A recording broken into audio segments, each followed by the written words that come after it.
Yo, are Siegfried and Roy lovers? Did you just call him Roy? No, It sounded like you called them Siegfried and Roy. I did not. Yeah, I think you did. Were they? They're no longer with us, right? I think they're still alive.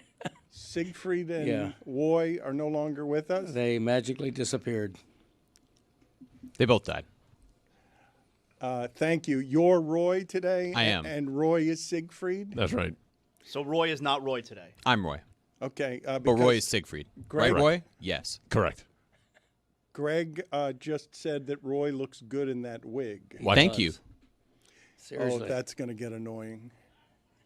That's going to get annoying if every time I say Roy, he Yeah? answers because he's Roy and you're Siegfried.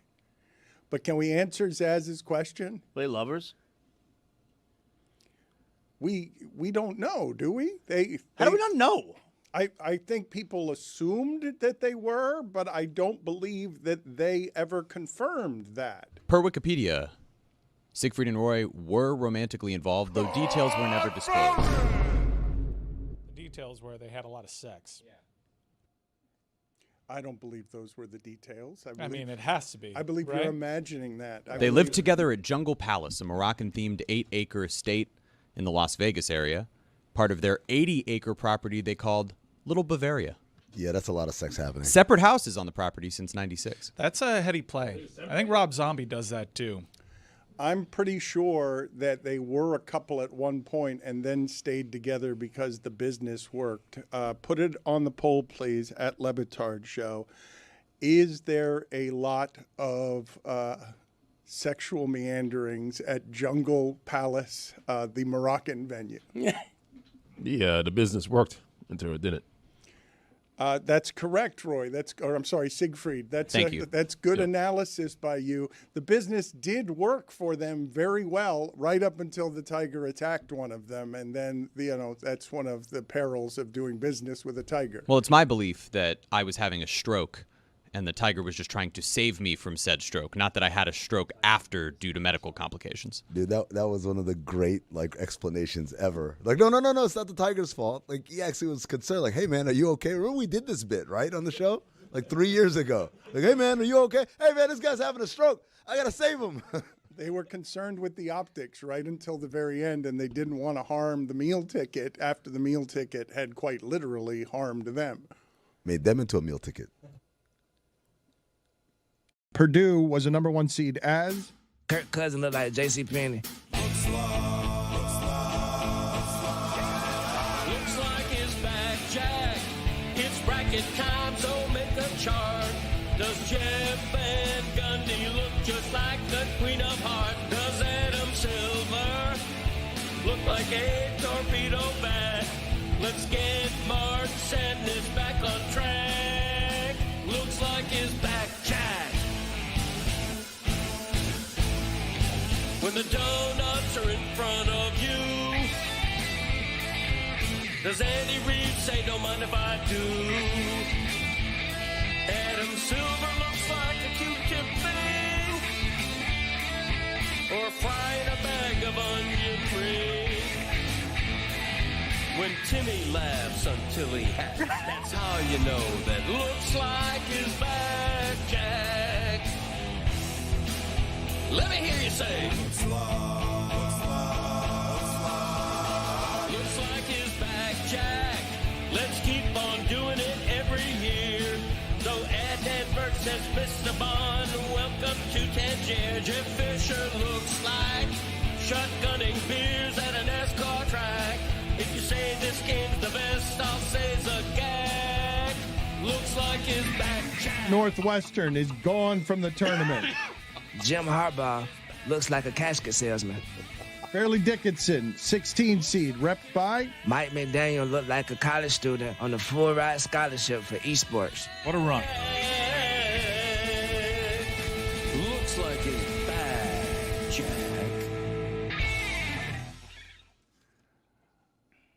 I've always known that Greg Cody is in love with the sound of his own voice, but never more so than when it is singing. I wish we'd had the narcissist cam on right there so you guys could have seen him dancing with delight to his Looks Like song. There was pride. He wasn't really even smiling. It was just this look of, I'm proud of this. No, he was radiant. It was beyond a smile. It was somewhere in the realm of sunshine.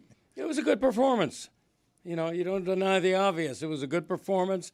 Full credit to producer Yeti working his magic in the background. This is a time for an acceptance speech. I just wanted to point out that you're a narcissist. I thought I was winning an award. Amin came in today. He, too, was radiant because he loves him some basketball. And he came in here today saying, and this is the highest compliment, Wemby, worth the price of admission, even though Amin doesn't have to pay to get into the games.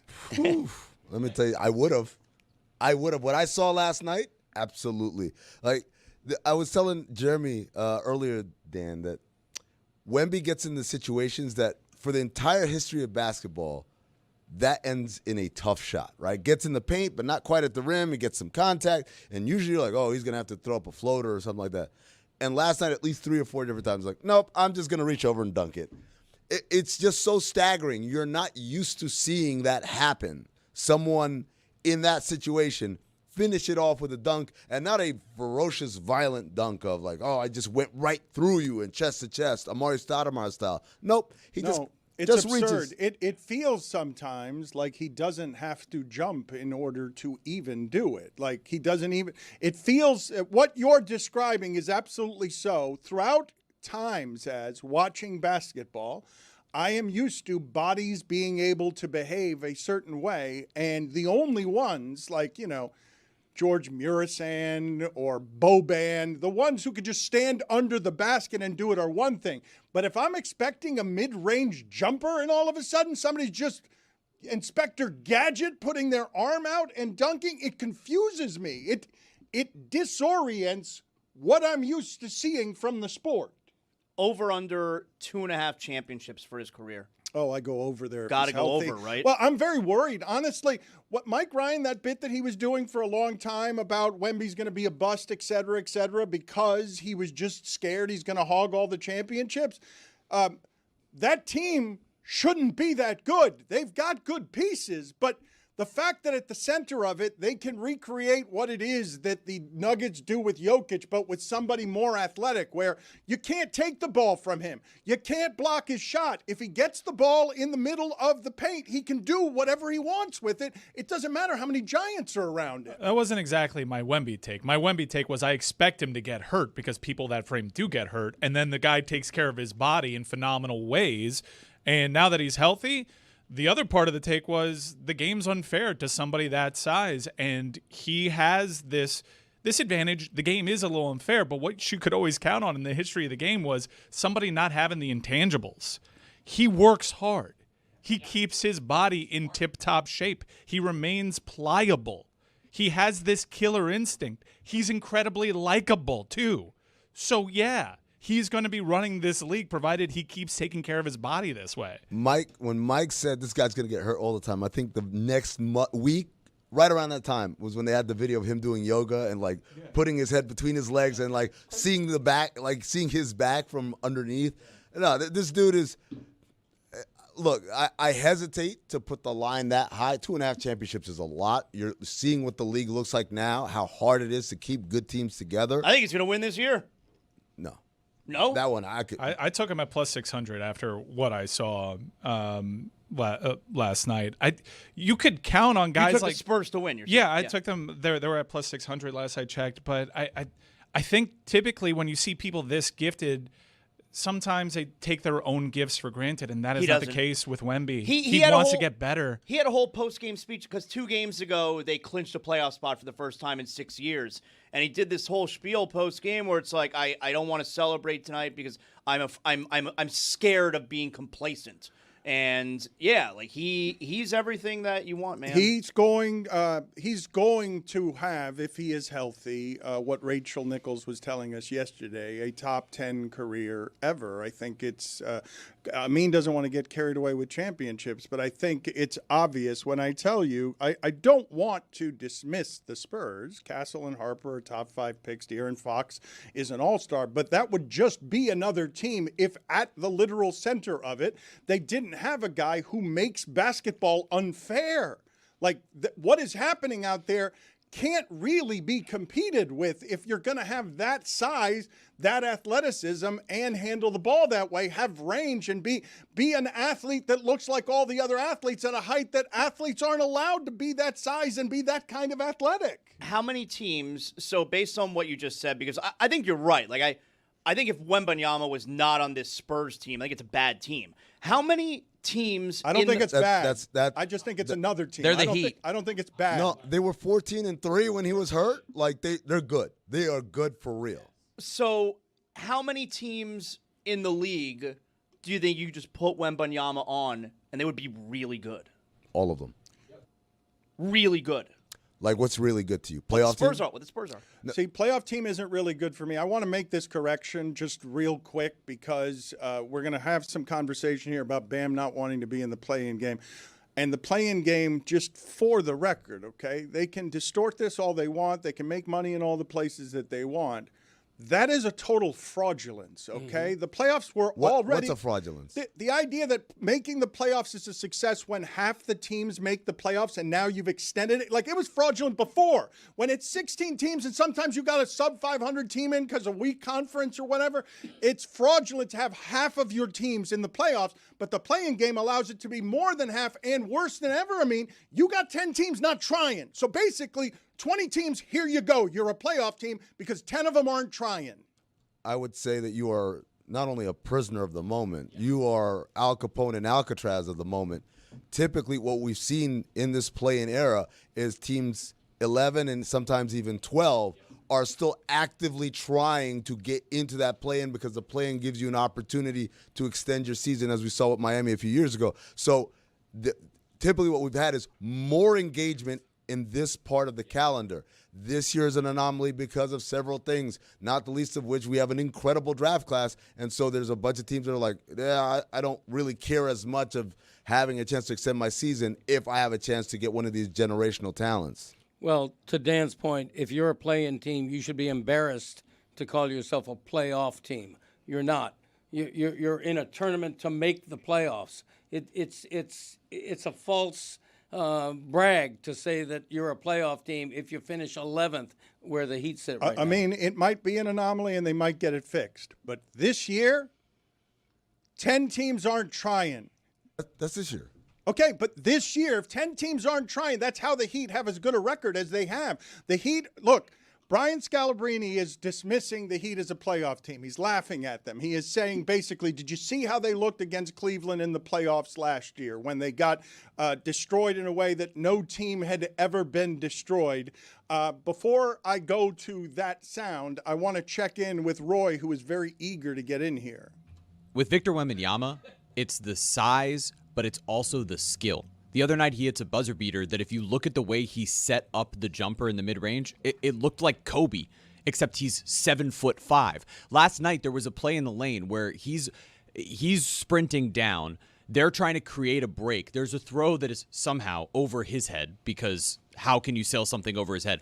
But he catches the ball with one hand, spins, and as he's spinning, kicks the ball out to the corner with a level of athleticism and grace in his footwork that you don't see from guys who are 6'4". The fact that he's able to do it at 7'5", he is a truly unstoppable entity on the floor. He's so good. He just turned 22.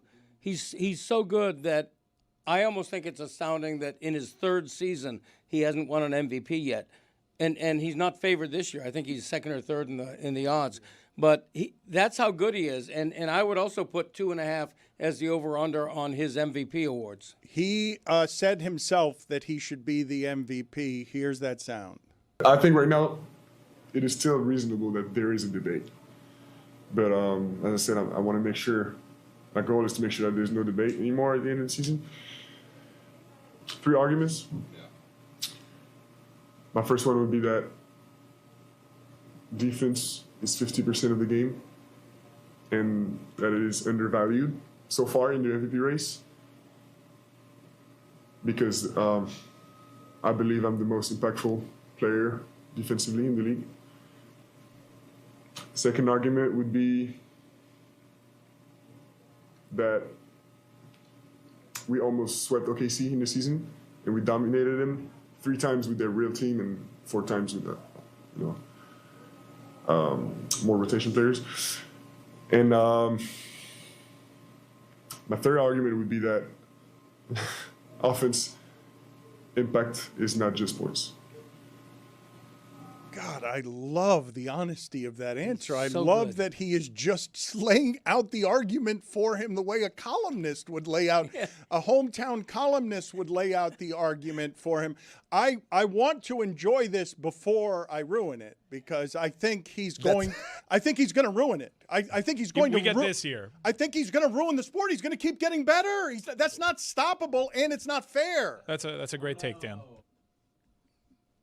Oh no, a really great player that ends up being put up as the foil to all the other teams. How bad for the league. Jeremy, I'm telling you. Roy. Thank you. Jeremy, I am telling you. Roy. What's happening? Nobody loves Goliath. And just historically, okay, maybe this guy will change the paradigm. But the fact that a player before was unfair, whether it's Michael Jordan, LeBron James, Kobe Bryant, at least he was the size of the other guys. Like when it's what you're talking about, that your brain short circuits because he's doing something in the middle of the key or in the middle of the paint where you're like, wait a minute, that's not something human beings can do. You don't just reach out and dunk it like that. Enjoy this time, I would say, where this is a novelty. It's honestly got a little like circus sideshow bit to it because we'd never seen anybody look and play this kind of style. But in 2 years' time, First Take's going to be talking about how you need to alter the NBA because this is unfair. The thing about Shaq was like this, and his kryptonite was the free throws. Shaq had some of this where and laziness. Like he took his gifts for granted to a degree. I know he won several championships, but he never really fully maxed out. He won several championships after he got embarrassed sort of the first 10 years of his life because everyone knew he should be better. But when Greg sets the over-under on Wemby at 2.5, I'm like, no, you got to think about this the way you think about Shaq if he is healthy. Because the last time I felt like this is Giannis. I was going to say, we did this with Giannis. Yeah, but we did this with Giannis, but this is 7 inches taller than Giannis. And fewer holes in his game. Yeah, Giannis still to this day has very obvious kind of flaws that make him mortal, right? Like we're talking about Superman. Oh, yeah, well, this is his kryptonite. This dude, I'm telling you, he may not be perfect, but he's not that far off. And that's the scary part is like, what's the thing that we're going to throw at him that's going to be his kryptonite? I just saw it flash on the screen, the odds for MVP, and Luka, like Greg said, Luka's plus 200. He's second shortest odds, and Wembanyama's plus 1,100. And also, Shai Gilgeous-Alexander he's a favorite. Updated odds from DK Sportsbooks. He's plus 2,200. Wembanyama is. Yeah. Shea is minus Okay, so even 1,000, worse. Luka plus 1,000. Yeah, he's a huge long shot. I'm sorry. So even worse. But what I was trying to say is there are people out there who would vote Doncic over Wembanyama for MVP this year. Like that has to be based on the games played, right? Of course. Welcome to the 65-game rule, ladies and gentlemen, where it doesn't matter who was the best player. We're going to do a counting of, oh, no, he's only played 62 games. Sorry, you're out of this. This is why this rule is dumb. Terrible. There's not a single person with eyes who would watch those two Right. players say, and that guy's had a better season. But because of a technicality that does not address the problem that they wanted to address in the beginning, we're in this ridiculous situation where I must reiterate, 10 of the 15 All-NBA selections last year are on the cusp of being ineligible. Even these odds that you're talking about right here. Shea has played 59 games. They've got about 10 games left. So he's got to play pretty much 6 out of the next 10 games. Luka Doncic has played 59. Same thing for him. Anthony Edwards. Like, all of these guys, they've got to play in order to play this thing out. And so when you talk about Anthony Edwards being injured, Cade Cunningham with the collapsed lung, like there's going to be a pressure on guys to play basketball games when they really should not be playing just to be eligible. I hope they all get hurt and like Derek White wins MVP this year. Roy? Yes? So stupid. There's a way to save this. Tell everyone, hey, Wemby's not going to play tonight, but we're going to start him.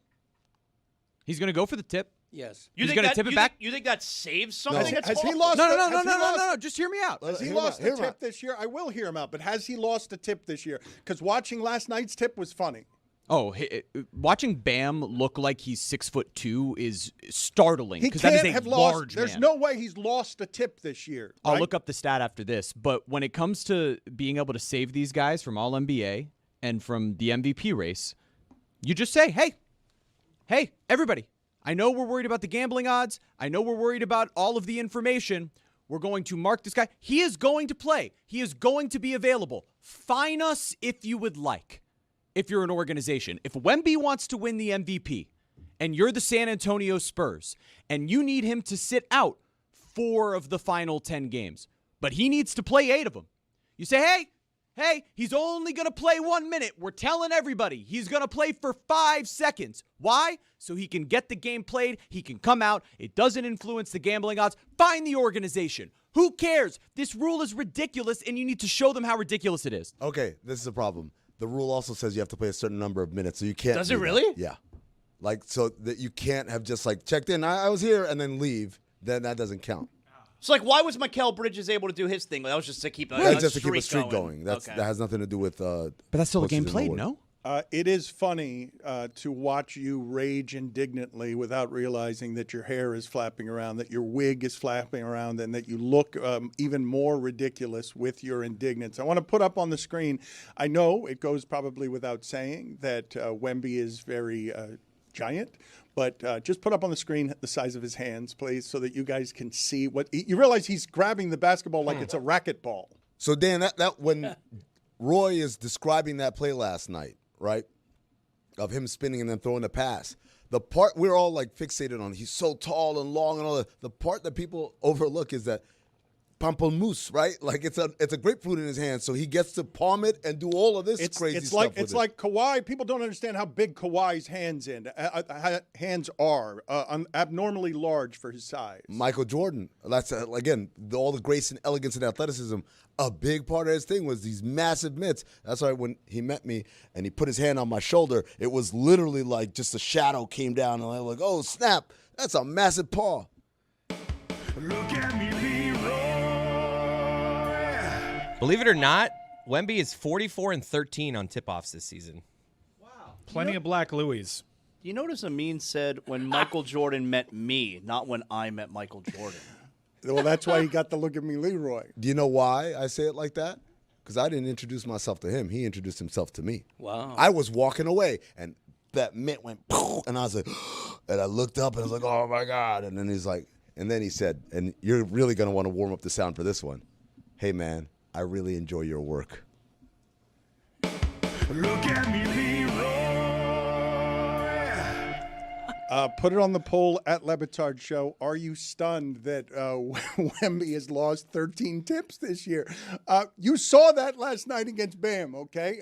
The idea that a human being is undersized anywhere, a human being the size of Bam, okay? If you've ever stood next to Bam, any of you, like, he's bigger than any human being you've never been next to who's not an NBA player. Like, you will never walk into any place where you're standing next to someone the size of Bam. To have Bam look like a toddler on the tip against Wemby, and for Wemby's armpit to be in Bam's face is just funny.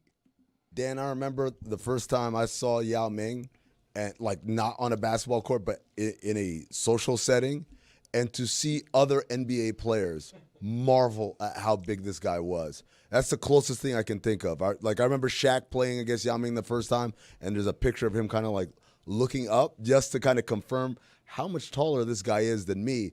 There's something about putting, like you said, giants in awe of how big you are. Did you see late in the Gator game this past Friday night in the first round of the playoffs, the Gators were up by 1,000 points against Prairie View, and so the Gators put their freshman in, Olivier Rioux, who is 7'9", and there's this shot of him standing. He's the tallest player ever, correct? In college basketball, so. He's not any good. He's like a sophomore now. He's a freshman. Is he a true freshman? Oh, maybe not. He was the guy that the football team put on field goal blocks, and it didn't work out. So there's this shot of him standing there. He just checked into the game, and standing right next to him is a kid from Prairie View who happens to be 6'8". and he's looking up at him, and he's just, like, he's trying to chat him up, and like the kid who's 7'9" obviously doesn't really care to talk about how big he is. He gets it his whole life, and the kid from Prairie View at one point you could see him mouth his lips, goes, "You real big, man." Dwayne Shinsis, who was the previous or the OG of Gator Giants, used to get into elevators, and whenever someone would say, "How's the weather up there?" he was so tired of it, he would spit and say, "It's raining." I thought that was a Wilt story. It was also a Dwayne Shinsis Maybe they story. pass it along in the newsletter, guys. Maybe Dwayne Shinsis, borrowed it. Zaz mentioned the Prairie View coach. They were down 18 in the first half, and this is how they all felt facing the 7'9" guy off the bench. They would need some help from the Lord. They're very good. Roy, what do you got? I was sitting in the presser yesterday as Victor Wembanyama walks in to make his case for MVP, and I'm sitting there, and I turned to look as he walks in, and I just it took like 4 seconds to keep looking up. His head almost touches the ceiling. And for anyone who has been in that building, like in that press conference room, that is not a short ceiling. That is a pretty high ceiling. It's built for giants. It's built for giants. And he still almost didn't fit. It's crazy. And speaking of tall guys in elevators, Taco Fall used to have to sit down and back into the elevator. You know, if Bam Adebayo was playing for another team, I would circulate the "I'm sick of being in the play-in" quote as we got our next whale.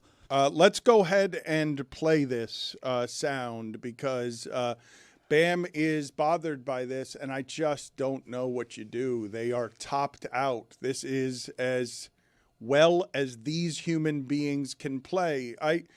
I know it's an imperfect science, the draft, okay? Did you guys see this last night? Because Hero and Bam have absolutely been maximized by this organization as mid-first-round picks. But did you guys not notice obviously Wemby, but Castle as well? Like, you can see top 5 talents, what they look like. They look different than the other players. It's the reason when you're going through the meat market that is, let's scan the world for the greatest athletes we can find to be better than all these other great athletes. Oh, this guy's top 5 means something that this guy's top 13 doesn't. You can explain this as someone who's worked in a front office. The difference between 5 and 13 when you're scanning the world and you're finding somebody who's the 5th best prospect. Yeah, no, absolutely. Obviously, the idea that they got all-stars in that zone is testament to scouting, like being able to talent recognize, but also development, right?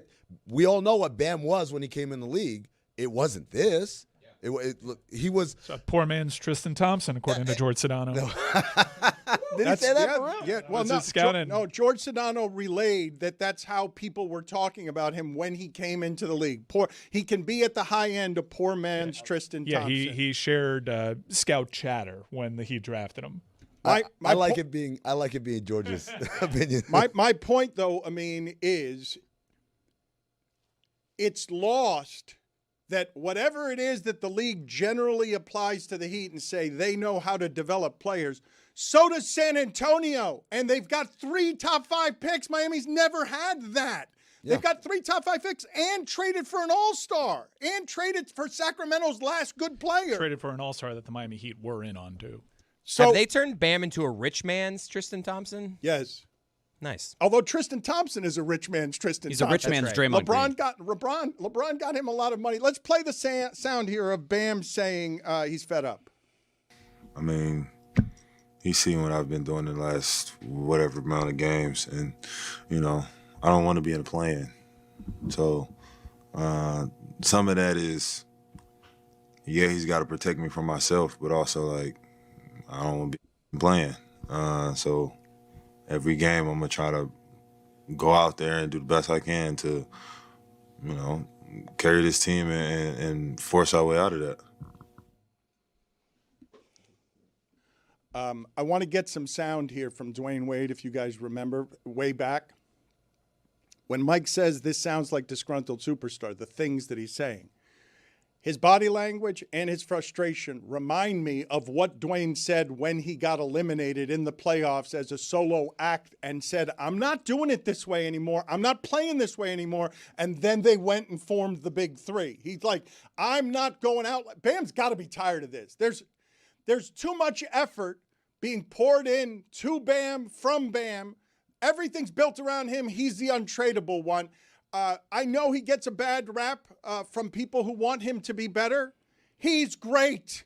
He's a really great basketball player. He can be frustrating. You can want him to be better, but Bam Adebayo would be valuable to any basketball team in the league. Not just the way that he plays, not just his attitude, the entire package. Anybody in the league would want that guy on their team. And only because what the standard has been here for 15 years is he now the scapegoat for you're not good enough. He's not, but Bam's okay if he yells out at the organization, hey, I need more help. Like this is a star. This is a star basketball player, not just an all-star, one of the 15 best one of the 20. I mean, where would you put him? Like, want him to be better all you want. Bam Adebayo, when Wemby says, hey, it's both sides of the game, it's not just offense. It's this guy's go bearish in his ability to be a defensive player of the year and guards all five. He's better than everybody but maybe Wemby. And he's better than everybody in the league as a defensive. You like the Thompsons? Who's your defensive player of the year? No, I mean, well, it would be Wemby if it weren't for this stupid rule. But yeah, no, I mean, Bam, absolutely.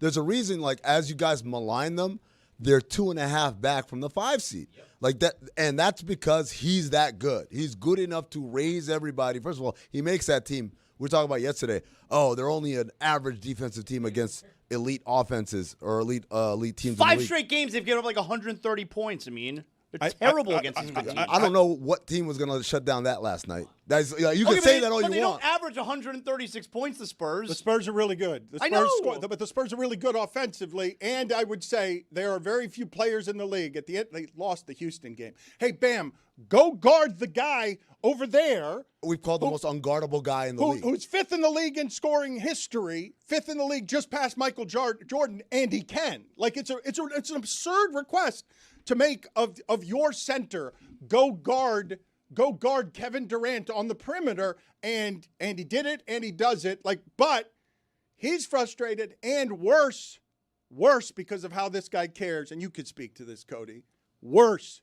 Everyone's blaming him for not being good enough. And I'm like, how good do you want him to be? He's overachieved, and he's a mid-first round pick, but he's overachieved in every single way that overachievement can be overachieved. He's a great player, and I don't think anybody doesn't think he's a great player. And when you score 83 points, by the way, it enables you to take a whole different level of leadership and commentary like that. And look, he's frustrated, but who wouldn't be? This is their 4th straight year in the play-in, which is barely the playoffs, and he should be frustrated. They got to build around him. It's the reason Jimmy Butler left, essentially, right? I mean, they didn't build around him. The problem enough. with building around him is that you need to get someone better than him. It's right. not just building around him. The problem is that he could be the 16th best player in the world and still be a number 2. If he's the 2nd best player on the team, then they have something, and they haven't been able to do that. Yeah, like I'm watching last night, for example, you said, oh, the Spurs scored 136 points. Jeremy, I mean, what's your name? Roy. I'm Roy. Okay. How many of those baskets were because Heat offense failed, and then they just got an easy basket on the end? Like, it wasn't a whole lot of, oh, my God, we can't guard these guys, although obviously Wemanyama was doing some crazy things. But a lot of it was just the Heat offense isn't good. I've been saying it from the beginning of the year. You guys are like, oh, they're number 1. I'm like, this isn't a good offense, guys. This isn't a good offense. They struggle to generate points, and I think that part of that is, Dan, when you talk about people's frustrations with Bam, is because if you're our best player, why can't we count on you offensively like that every night? Just the part that frustrates me when we say things like, yeah, they're only 2.5 games back of number 5 in the Eastern Conference. They just won 7 in a row. We were feeling really good about it. We're literally at the home stretch of the regular season, and they lost 5 in a row. Like, 5 losses in a row is really bad if you're a good team. And 2 of those 5 losses are by 25 last night and by 30 about to lose the Hornets. About to lose 2 more Yeah, to Cleveland. Like, they're getting smoked in some of these games. The Charlotte game was without Bam, which we've just told Whatever. you. They Well, lost no, by it's not 30. whatever. He's by far their best player. They lost by 30 to a team that's played well. I'm looking at a team that's won 7 of its last 12. Has a couple of good wins in there. Okay. They beat Detroit. They beat Houston on the road. They beat Charlotte on the road. No, but in all seriousness, when it comes to Bam and the frustration that you're talking about, that quote came because in the second quarter, he and Spo were going at it on the bench when Spo took him out because he was trying to match his minutes with Wemby's, and he was bringing in Khalil Ware to go up against Luke Cornett. And so he was asked specifically about that sort of, going head-to-head. When Spo was asked about it, he's like, I love it. We go at each other. We love each other. When it was Bam, what he was saying is, yeah, I'm frustrated. I don't want to come out of the game. He's trying to save me from myself because I can't play every single minute. But I don't want to be in the effing play-in anymore. That's why I want to play. Let's hear from Eric Spoelstra here before I transition to bigger winners in town. The University of Miami football team had its pro day, and I want to talk about that.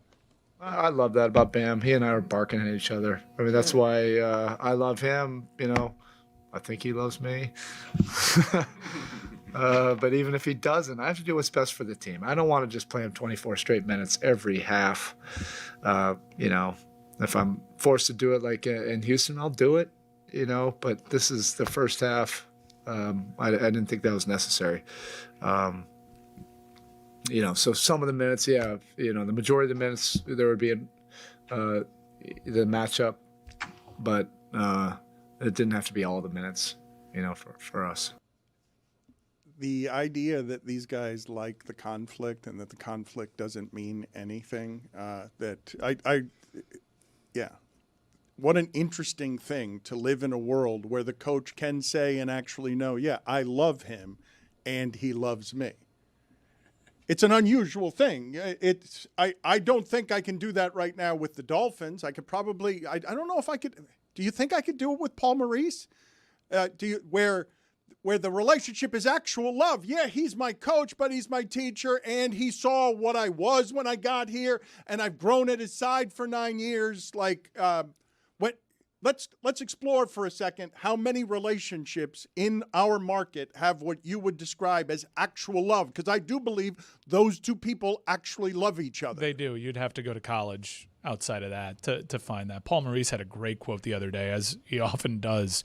We're not at the end of our story. We're in the middle of it. And this season has been such a disappointment, but he's got the credibility. When he says that stuff, you trust him. Also, I think Paul Maurice and his Panthers had that lovey-dovey vibe when they were winning 2 championships in a row. Everybody was talking about, the narrative was how great it is to go to work and these are our friends. Called him the murderer Okay, of fun. but I also apologized to his face, and then he told me that he loves me as well. That's a big deal. Being able to admit that you're wrong, I'm proud of you. Yeah, so we're good. That's my dog, Paul Maurice. I thought being in love means never having to say you're sorry.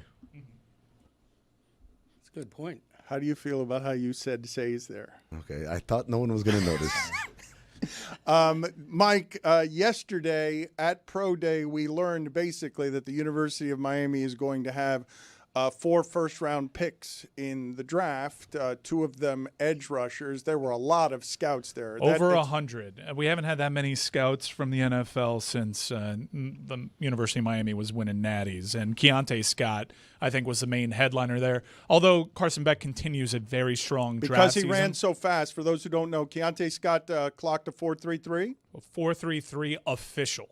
There were unofficial reports that it was sub 4.3, which is insane. But Keontae Scott is one of those guys that you wish was around here a little bit longer because he was an absolute dog. It jumped off the screen. You could see it and feel it live. His impact was so immense for this team. And I didn't hear anybody talking first-round pick, though, until yesterday. Yeah, he was kind of fringe. I was insistent on it because, when they snap the ball, this guy's just absolute dynamite. And he plays a position that, with the analytics movement in the NFL, like having those guys on the inside, being able to blitz, it's such an immense skill set for defensive coordinators. Keontae Scott, I think, solidified first-round draft status. Mesidor, probably a first-round draft pick, too. So you got 4, which means Mario Cristobal, outside of the national championship win, he got to the final. He's done everything that he said he would do. I mean, 100 scouts at your pro day, 4 first-rounders. This is the start of a talent-rich run for the University of It Miami. can be said without any equivocation, okay? If you buy your way into the top of the game and then do what Miami did last season and then 100 scouts are at your facility and you've got 4 first-round picks, it can be said that $90 million right now, if we were to stop right now, has been paid for. It has been a success. There is no disputing that Mario Cristobal has earned all of that money, and he will make it back for the University of Miami in spades. The question of, is UM back? No, that's not a question anymore. When the scouts are at this pro day, and then you become the next place that can be the pipeline, the way his Alabama team was when he was the recruiter for Nick Saban, you got a pipeline to this. You've dropped this in the middle of Miami. Look, man, it's been a long time since I've seen that many scouts where you'd see the Dolphins wander over and they're like, we've got to see everything that's over here, everything, because that team might have in the weeds something in the 4th round, and that's the economy of football hasn't mattered like that at the University of Miami in a long time. Like, it wasn't that under Mark Richt when they got to number 1. When you're the place where the first-round picks go, that changes everything in terms of how easy recruiting becomes. And the Miami Dolphins don't have a great history of drafting Hurricanes players, but they're going to have a very interesting choice this year picking 11th, because I think just about all of these 4 players we're talking about might be on the board at 11. One or maybe 2 will be gone, but they will have their choice of a top 4 cane at 11. This is an exciting thing, and if you saw, Deion Sanders is now finding his players in Colorado. I'd argue that paid for itself too, but the way that this has all happened, Colorado is a million miles away from this. From all the scouts are at our facility, they come to us, and one of the guys runs something that people are saying might be under 4.3. It was worth it from attention currency, but Mario Cristobal is worth it for both attention currency and currency, because with the revenue sharing built the way that it is, thankfully, FSU and Clemson made the sync that they did. Miami made a ton of money off of last year's football run. And, yeah, the arrow's pointing up. Today is the first day of spring football. That means Darian Mensah takes the field for the first time in orange and green. Exciting times, dude. I'm pumped. You know about that currency? It's a T-shirt.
This episode of the Dan Le Batard Show is presented by DraftKings.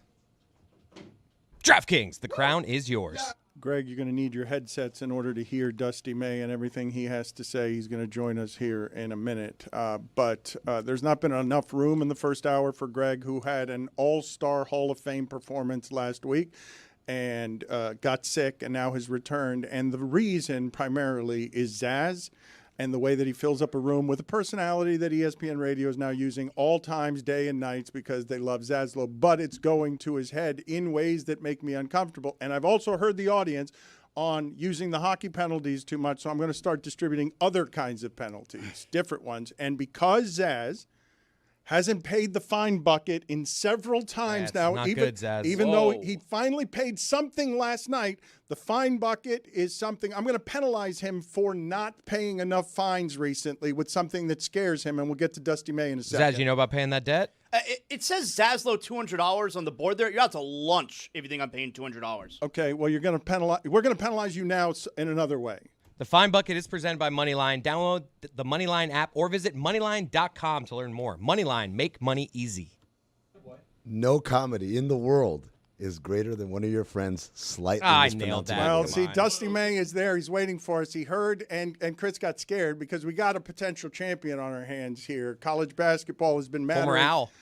locally, and it's at least in part because of the way this guy helped build it locally over the last 3 years. But Zaslow, before we go, I don't know how Dusty May distributes discipline. This is the way that I'm going to do it. He's got a great fear here of these driverless cars. You've got to pay $5 fine, and you got to go outside and take the driverless car somewhere. Oh, we're doing the Waymo Like now? Yeah, right now. Go now. Go get a Waymo. They're all over the place in Miami. There's no human driver. Zaslow doesn't trust them. Put it on the poll at Le Batard Show. Do you trust driverless cars? Yes, Man. yes or no? But Waymo. so Tell him to speed up. five.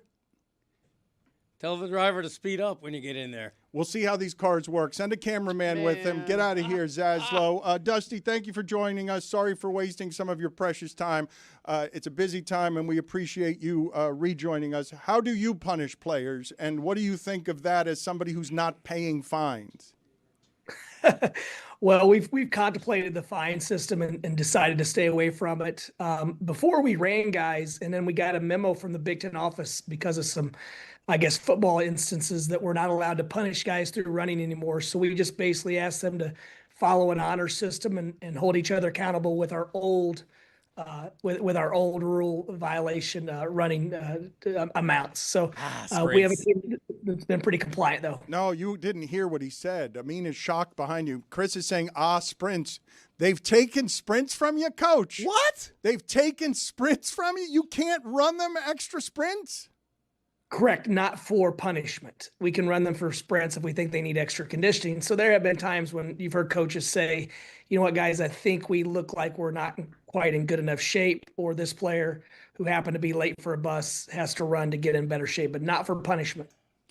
Dusty, you snuck a few punishments in there and not told anybody, right? You just that was just a hard practice that day, and everybody knew it's Bob's fault. Well, if we could go back and talk about the driverless cars, I trust those cars much more than I trust the drivers back in Boca. Oh, yeah, good call.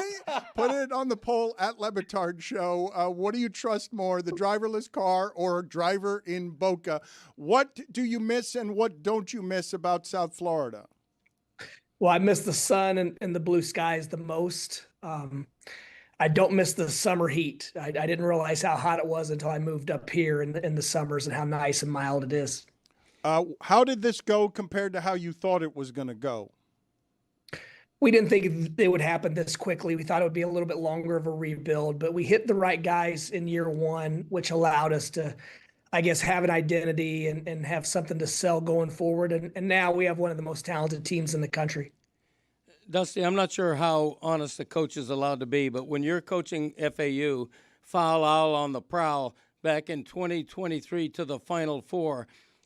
That's embarrassing what you just did there. No, foul out on the prowl is a compliment because the Owls. He just wanted to say foul out. Yeah, but it's embarrassing. And Dusty can back up. It's a known rallying cry for foul FAU. out on the prowl. You can get to the rest of your question, but Okay, it was embarrassing that you just sang the coach's song. Rallying cry. Okay. Dusty, when you're in the Final Four in 23, you have to be thinking to yourself, okay, I'm not long for this job. I have earned a promotion. I'm going into a blue blood program right now. Is that correct? I mean, how honest can you be there? No, actually, at that moment when our guys all decided to stay, between that and my oldest son was going into a senior year of high school, we decided that unless it was the Lakers, we weren't leaving FAU under any circumstances. And we also wanted to give it a year to see what we could kind of become. You know, you see some of these low mid-major programs evolve quickly and become almost high major programs with resources and facilities. And so we wanted to see how quickly we could grow it. And we realized it was going to take a long time to get it to where it needs to be to sustain like high level success, top 20 type success. And then there were just a few jobs that came open the following year that we thought would be too tough to pass up, and Michigan was one of them. Greg, I'm sorry to do this to you, but your son just spit in my ear some producing criticism of that. I mean, this question. guy's in the Sweet 16 with Michigan. We're asking him something about like 3 years ago. He's the Big Ten Coach of the Year. He's the National Coach of the Year, and you're asking him about Boca. Hey, you left FAU. It's like, yeah, 2 years ago. That's the foundation of Dusty May's You just success. wanted to say foul out on the saying prowl. Foul out on the prowl unnecessarily. Like you're. The echoes of Boca Raton shine in Michigan today. He's right about that. Dusty knows. Look at the smile on his face. He knows. Dusty, was this right before you lose in the conference tournament at the end? I was willing to make the argument that you just got done with the greatest regular season and tournament postseason of Michigan's career. That in school history, there had never been a run like this over the regular season, but you lost the last game. What happened? Purdue played really, really well.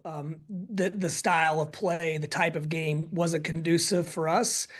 And we were in foul trouble, and they just dominated us in the paint. And that's something that hasn't happened this year. But Purdue's playing at a different level now. You know, they were the preseason #1 team in the country. They have 2 first-team, preseason first-team All-American players. And they just hadn't found their stride. And just recently, they've really, as Miami and some other teams saw in the tournament, they're playing at a high level right now. Hey, Coach, you guys have Alabama coming up here in the Sweet 16. How much of your time is spent prepping for the opponent versus just internal kind of working on your own stuff? Probably 60-40 with Alabama. They're a tough cover.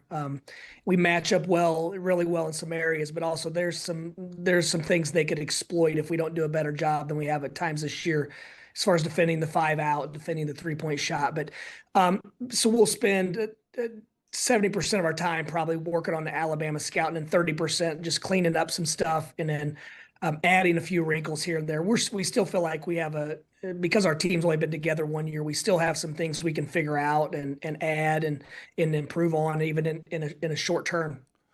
Can you give us some guidance here on the business of what you do and how much it's changed? I want to play some sound for you of Kelvin Sampson, who's pretty good at what he does, and his team is really good, saying how recruiting is right now. We have a very poor athletic department. We're poor. You know, we were poor when I got here, and we're still poor. We probably have the lowest budget of anybody in Power 4, you know, and you know, the way our recruiting is going, we have to stop at some point because we don't have enough money to keep bringing in really good players. And that's not easy for us to do. You know, people ask about recruiting. You know, teams that have the best recruiting classes usually have the most money. That's the way it is today. Is it, Dusty? To an extent, yes. Now, though, if you lose, it's simply because you don't have enough money, and it's the tired song.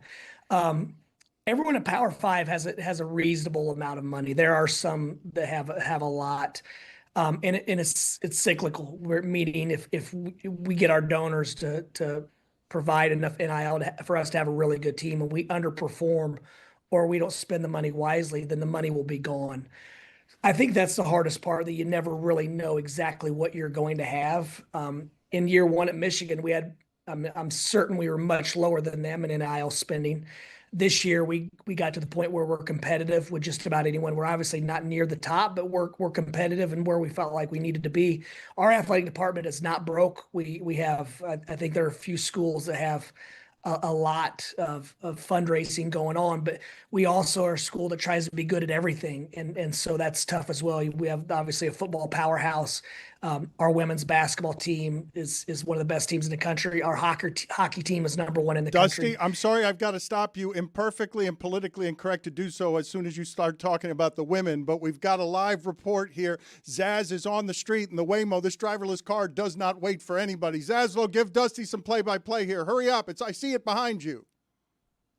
Coach, I don't know if you've ever been in one of these cars, these Waymos. You know how you could tell that it's yours? It's because it's the car that doesn't have a driver. I mean, I'm about to get in this car with no driver. I'm a little bit nervous because this is not my style. I don't like this, but we're going to go to South Beach. Zaslow, how did you decide this morning to dress for work the way you're dressed with the backward cap, a T-shirt? You're embarrassing. You look like radio. You can't be more professional than this. I don't think I'm embarrassing myself. I'm living my life. What's wrong with what I'm doing here? What's the matter with you? Get in the car. Go ahead. You're wasting Dusty's time, and he doesn't have very much. Do you have a question for him, or we're just going to be amid your fear because he doesn't want to actually do this? Good shot here. Dusty, do you have any questions for him? Or the Waymo driver? No, I'm not. I'm excited to watch. Okay, we'll sit here for a second with the Big 10 Coach of the Year and National Coach of the Year. Zaslow, can you go over to where they filmed the Scarface buzzsaw scene in the shower? Can you go? Where are you going? Is that you can go wherever you want? I'm glad you said. Yeah. Like I told the driver to take me to South Beach, to take me to Ocean Drive.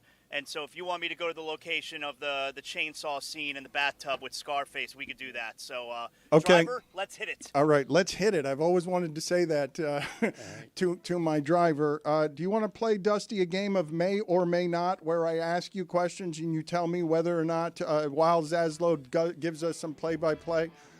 Look, we got music for may or may not. Just sweeten the pot. Yeah, it makes it so much better. I mean, he could decide to. Or not, though. It's public domain music.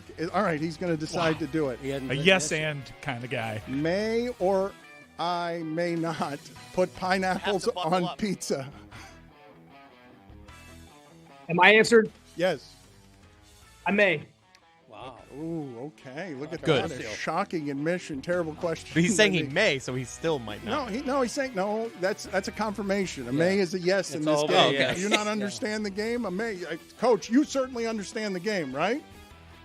Correct. Yes. Okay. He's got no problem even with my first question. Mm-hmm. Chris, your conditioning looks like it's lacking. We need some sprints in here ASAP. May I or may not? Oh Christ, boy, man.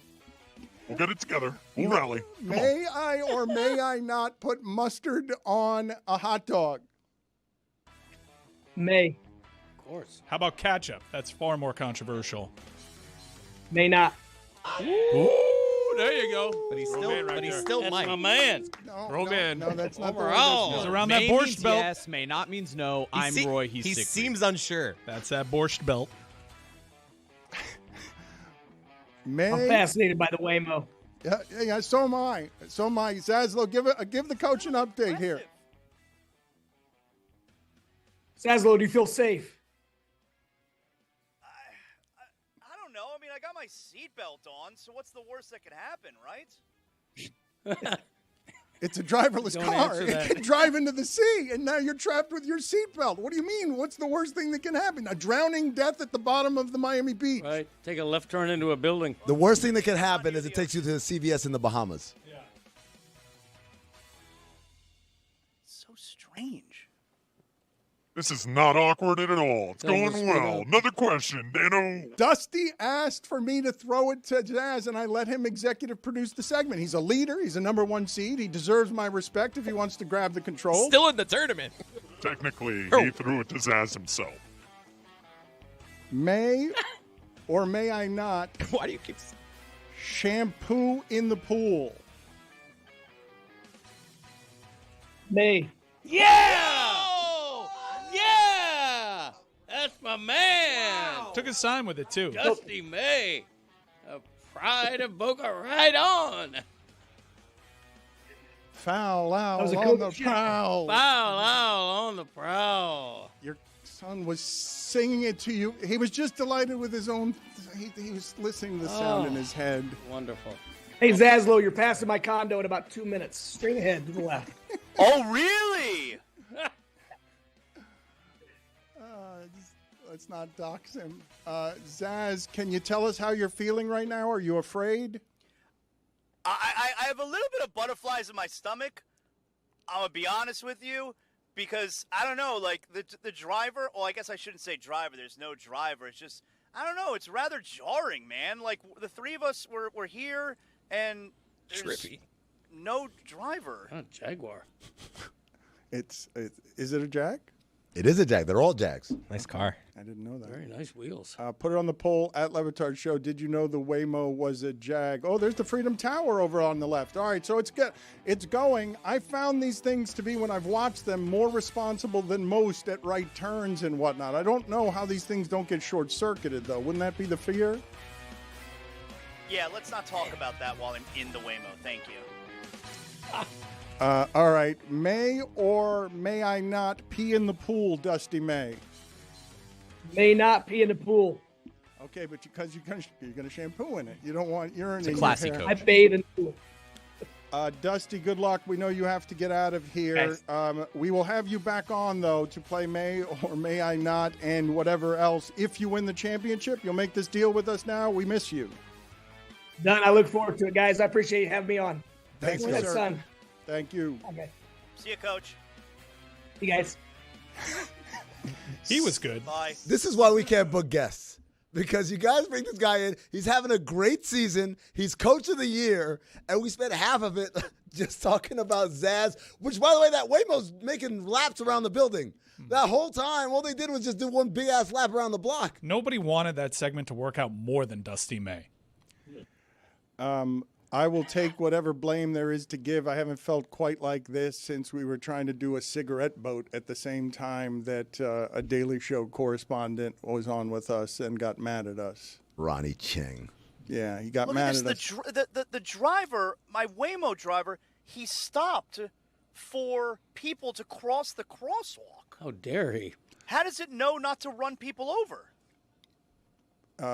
Yeah, it's the cameras, it's the technology, and magic. And so far there haven't been any incidents yet, right? I know with some of these robots locally, there's been a bright line hit. One of them, I don't know if it was a Waymo or one of these food carts, or I don't know. But Waymo hasn't had any issues. But that would be the fear. And here's also the thing, Dan. I'm sorry to interrupt you, but people, they're staring at us. And should. Yeah, because you don't have a driver. Because there's not a driver. And there's a camera person. Literally everyone we pass by is just staring at us. Is anything talking to you, telling you anything, asking you anything? Does the computer ask you anything?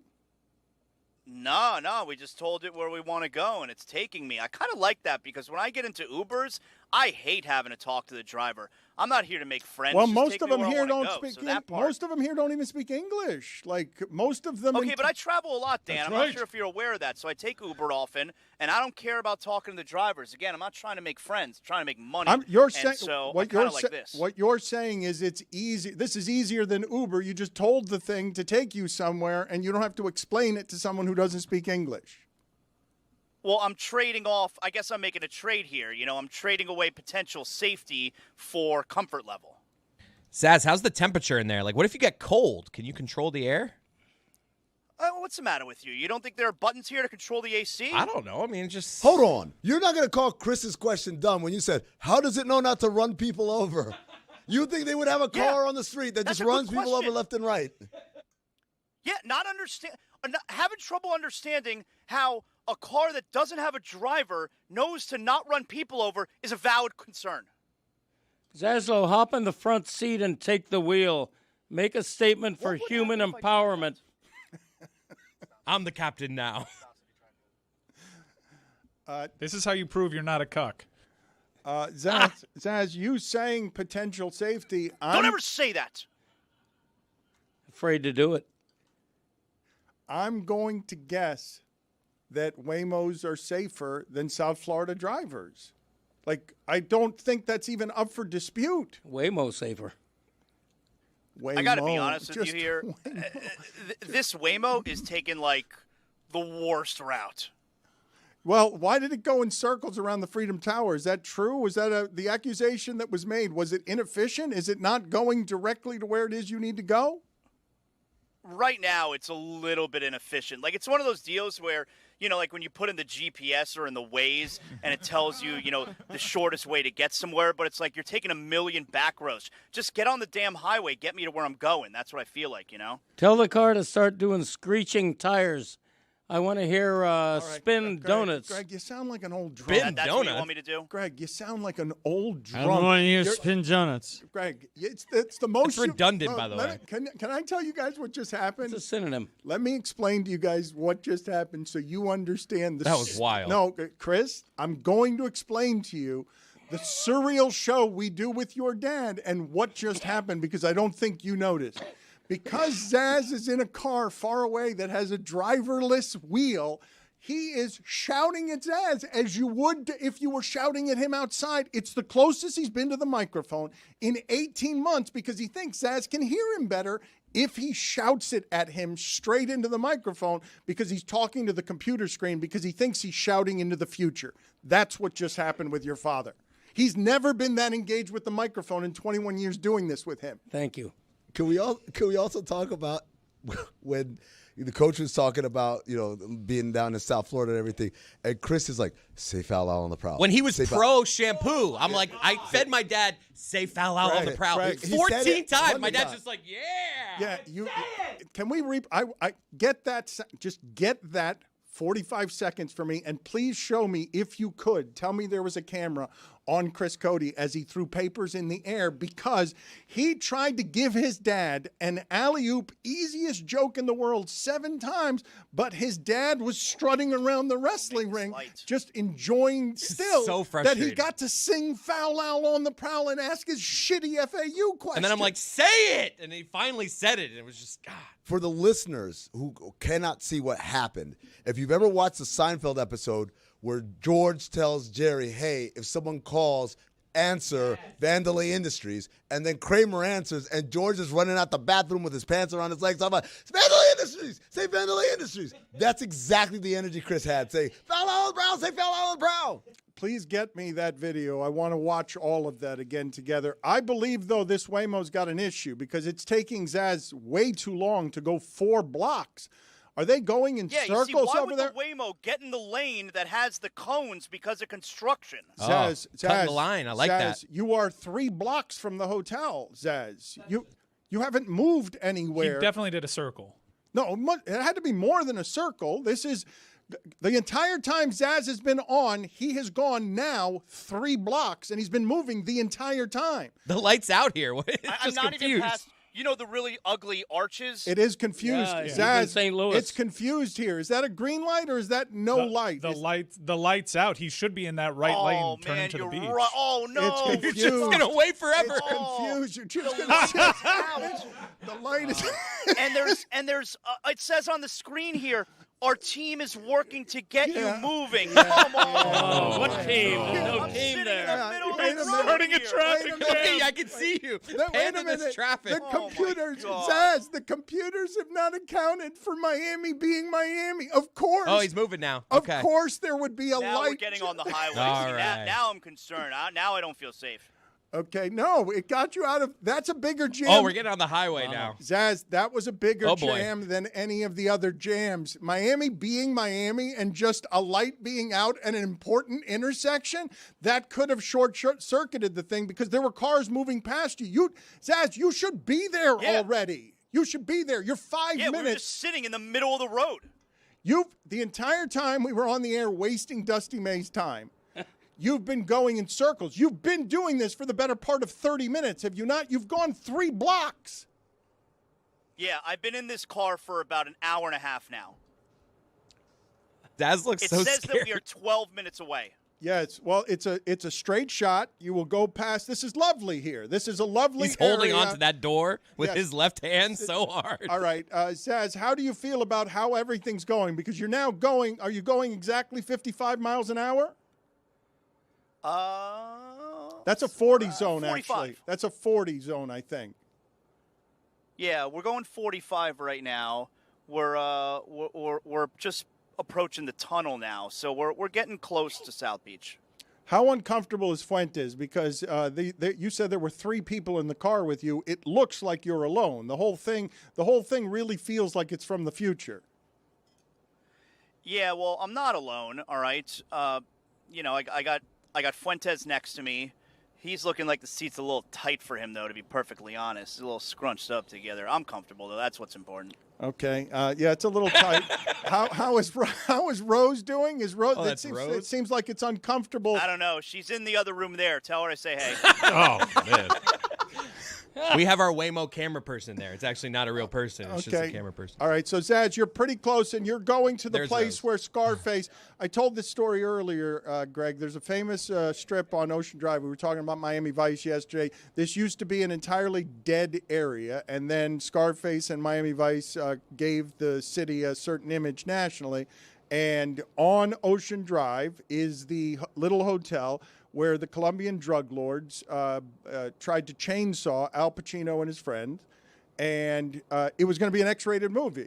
And they made the arguments to Hollywood, no, we don't see buzzsaw touch flesh, and so you're going to that hotel now, which, of course, is a pharmacy, correct? It's now a pharmacy? Yeah, it's a CVS.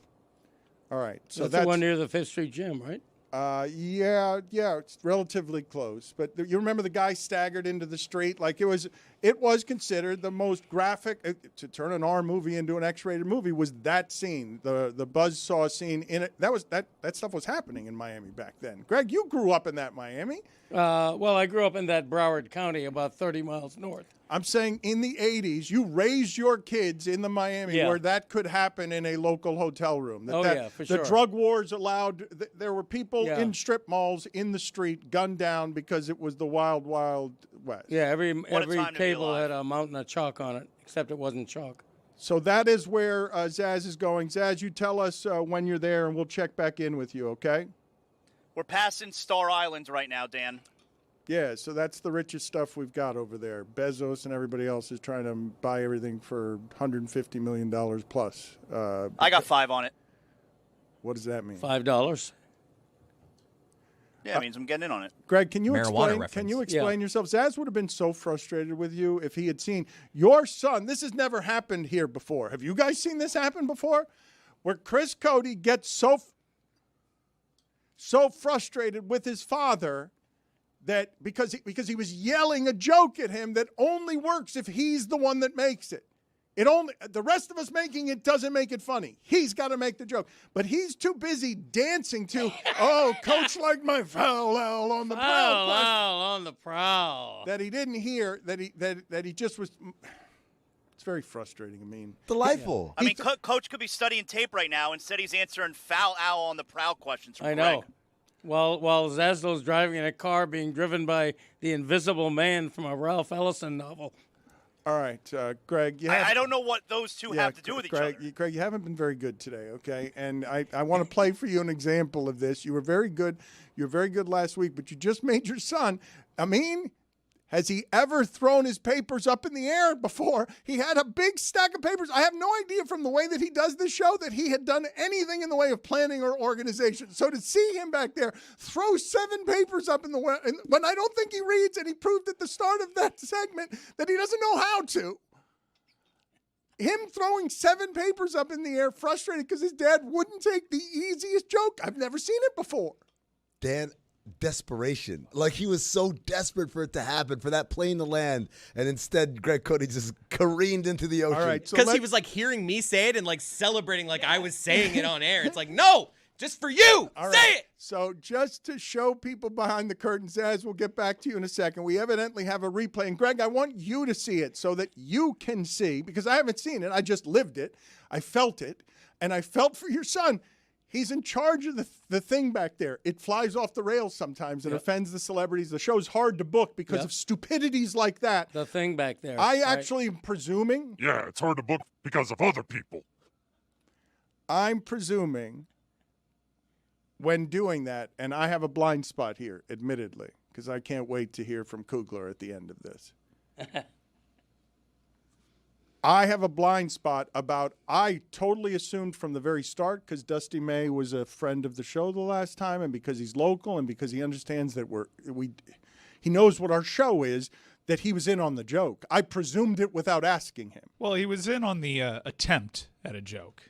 Just say joke. Suggest that we landed it. I imagine he leaves that kind of just shaking his head, smiling, and then like the Michigan program's like, well, that was a waste of time. Oh, Dan. Still, not much has changed down there, huh? All right. What time's the Citrus Bowl against Bama?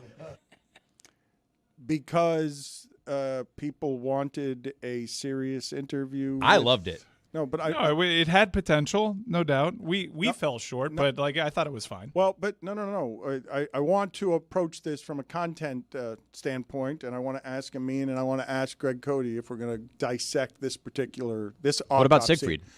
I'm not interested right now in the opinions of Siegfried or Roy. What I am interested in, before we get back to the Waymo, is when we do that interview with Dusty May. You guys know, I mean, we've done this enough, right? 21 years. I don't love talking to the coaches because they come on and they say their things and it's sales and it's platitudes and people do eat it up. They gobble it up, especially if you're a coach of the moment.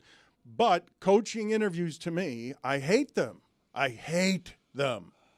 God, I hope he's not listening right now. No, but not his. No, so he comes on. Look, this is a worthy, newsworthy guest. Last year, I turned down Kelvin Sampson. I got in trouble with Kugler on that one just because the coach interviews are maddening to me. They're professional salesmen, all of them. Kelvin Sampson could have been on our show talking about we're poor. That could have been our sound. That's correct. That's your fault. And so this is the time of the year for them. And furthermore, because I grew up in a market, and you guys know this, where in South Florida, all they did this time of year. You grew up in a market? That tracks, given what we're seeing. Fruit aisle. Birth on aisle 8. Food aisle? Oh, boy. Food aisle. One of them food aisles. I think he said fruit. He said fruit. Okay. Right. Still, I mean, that's Popular aisle in a market. produce is generally not an aisle. It's like a section, but whatever. Yeah, the BOGO. Thank you. in this market where for 20 years the University of Miami basketball program was very frustrated because it couldn't get actually into the game with Leonard Hamilton and a million other coaches.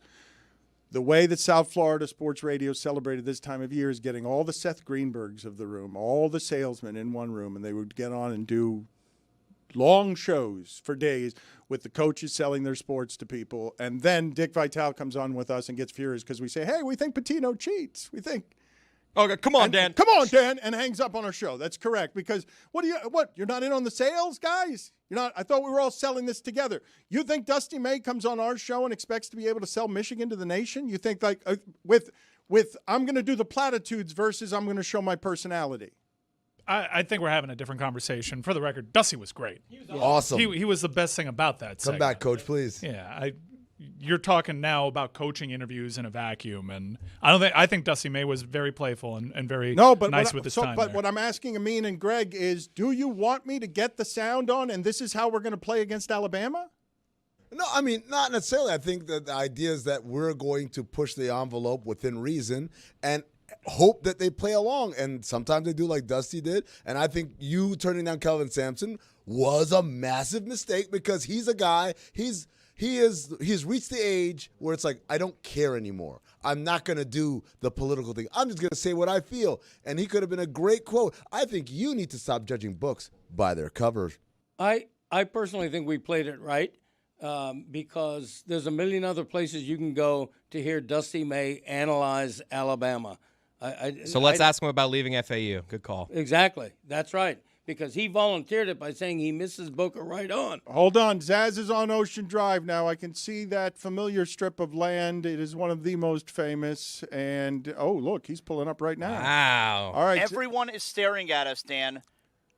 There was a woman. She physically grabbed her child's head and manually turned it around to look at the freak show. Yeah, she said, look at that guy with a big head. It appears as though you've stopped in a valet lane, though, which is an odd place for a drop-off and probably confuses the All right, give me a moment. I got to get out of the car. All right, but is it telling you to get out of the car or take us through here, Zaz? I'm very aware of us being at the location I asked it to take us, so I know to get out. Okay, but is someone around you telling you to get out just for a second? Because is the car then leaving, or are you coming back on the car as well? How does this work? The car says, please exit now. Wow, with an exclamation point? Okay, so before you do that, good follow-up, Greg. Is there an exclamation point? That guy right there is taking a picture of us. It's not creepy at all.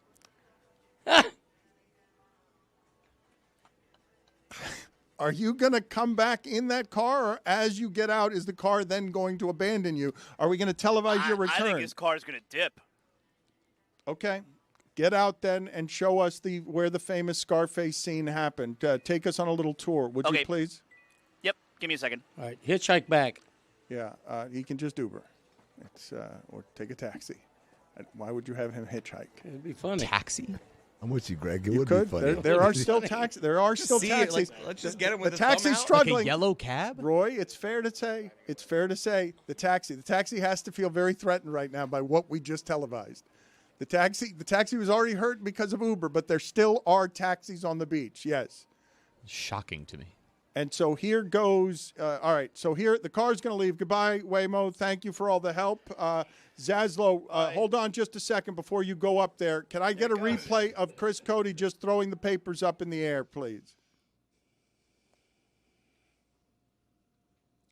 May or may I not? Why do you keep...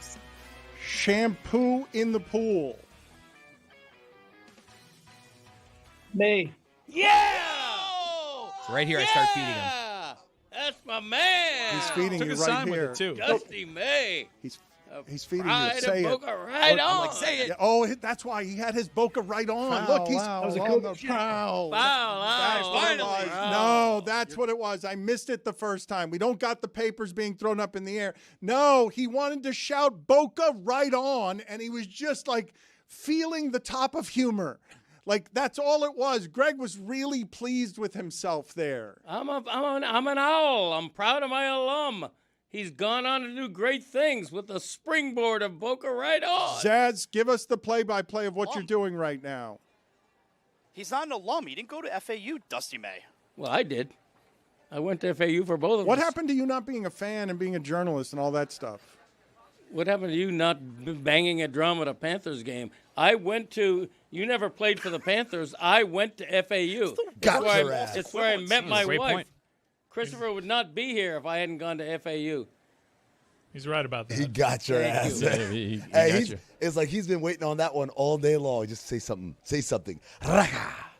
You know what that is? That's another Greg Cody. First down. Straight out of Scarface. That's a great car right there. Yeah. Dan, it's hot outside. Baby crying? Yeah, we got our last, I think, good night and good morning of the year in terms of weather. I think the rest of the way it's going to be baking sun the rest of the way. This is a long walk for you. Why did the car leave you so far away from where it is that you're going? I thought it was leaving you right in the front. I think, are you in the right place? Yeah, I'm in the right place. I recognize this area. See, here's the CVS. I'm literally next to the CVS now. Start jogging. Get a little exercise in. But that is a good point. Like, it dropped us off like a block away. It's a great place for you to have Stupid shortness driver. of breath. Run Greg. sprints. Are you tired? Are you winded? here You're it is. sore from yesterday's street No, hockey. I'm tired. I'm walking. What's the matter with you? All right. Right here. See it? Oh, look at This this. is the staircase that was used in the filming of Scarface, starring Al Pacino and Stephen Bauer and Mary Elizabeth Mastrantonio and Michelle Pfeiffer.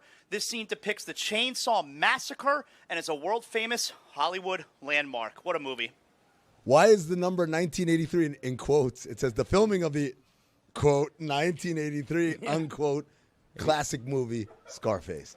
It's a fair question. Yeah, we don't do English great in this town. That Well, movie, neither do you. You kept asking, may I, you, or may God, not. that was Kept throwing the I in there. You're a That writer. was so good. All right, Zaz, take us up to the hotel room or the motel room, I guess. It was the first one on the right, would, I think. But look here. Look with the camera. It's chained off. Hop it. Ah, that's an easy Apparently, chain to we get are around. not allowed to go to the site. Oh, but you can jump over Do that. the limbo. Okay. You don't, or the limbo. Yeah. The Or under. Okay. Yeah. Ooh, scofflaw. Heady play to not right, I'm put your going. leg over. Yeah, it's Miami. You're now trespassing. Nothing Yeah, bad he would is. happen there. Now Danny's Well, what are they climbing gonna over do? the. It's They're going to just- do the same get the thing shot that of the Danny jury B do to people climbing do. over the- Nothing. They could buzzsaw you. Would you recreate the scene for us? Do you think you can stagger down the staircase and fall down in Ocean Drive as if you've been, what? Didn't Tony, what did he do? Did he shoot him a couple of times? Or did he, there was some reason that the guy with the chainsaw was staggering down the stairs and overacting the hell out of it. Dan, do you know that the restaurant right next to here, right there, it's called Montana's? I did not know that. Tony Montana's, good call. Yeah. I did not know that. Yeah. Right in there. That's where Tony was about to get chainsawed. This is great podcasting. He escaped, though. Okay. Amin just whispered to me, "This is great podcasting." It really was doesn't. on the air. It really doesn't work. Oh, I thought. Oh, boy. Oh, boy. Good hour from you, Dano. Let's call a timeout.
Coming up today on the Alley Oop, we discuss all the March Madness and all its glory, as well as, is it okay to get some chicken tenders in your uniform right after the game?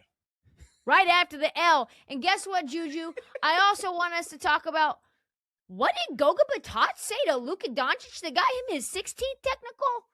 And what do we do about it? Lock in. Lock in.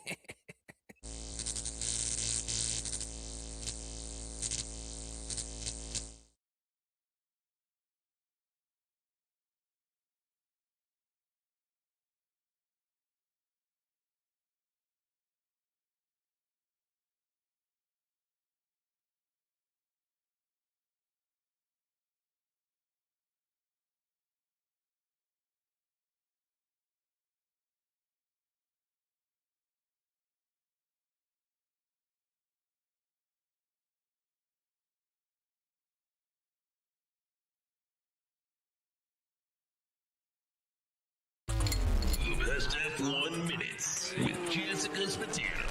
After a blank space on the calendar, Formula One is back in Azerbaijan despite its reputation for tight corners and narrow roads. F1 is putting a sprint race in Baku. On Saturday, Charles Leclerc is fearless in pole position as the sprint begins. But at the start, London boy George Russell delivers some karma to Max Verstappen, making him a move to push him wide. Max is red, but George says, "Don't blame me." Number 22, Yuki Tsunoda, clips the wall and loses a tire after just 2 laps. At the restart, Sergio Perez has a lead with 5 laps left. It's time to go. Checo wins the sprint race, but Max and George have bad blood when the race ends. You guys see what I'm doing yet? Will there be vigilante shit on Sunday? This Max, is amazing. You need to calm down because it's lights out and away we go in Baku. Sparks fly, and Verstappen is driving like he's in a getaway car and pulls out into the lead. Long story short, Nick DeVries has a glitch and a safety car ensues. Perez is in the lead after a slew of pit stops, but he's not out of the woods yet. The one driver, Max Verstappen, has speed, but that's when Sergio Perez says, "Bye-bye, baby." As the race ends, Esteban Ocon goes into the pit, but the mastermind race organizers have let press onto the treacherous pit lane. This is why we can't have nice things. 7-time champion Lewis Hamilton finishes in 6th. The last great American dynasty, Haas, finishes out of the points, but today was a fairy tale for Sergio Perez. Verstappen finishes in 2nd, which is better than revenge. 1-2 for Red Bull is nothing new. They don't have champagne problems on the podium, but the anti-hero Max Verstappen is only ahead in the Drivers' Championship by 6 points. Fernando Alonso and Taylor Swift rumors are swirling. Long live Formula One.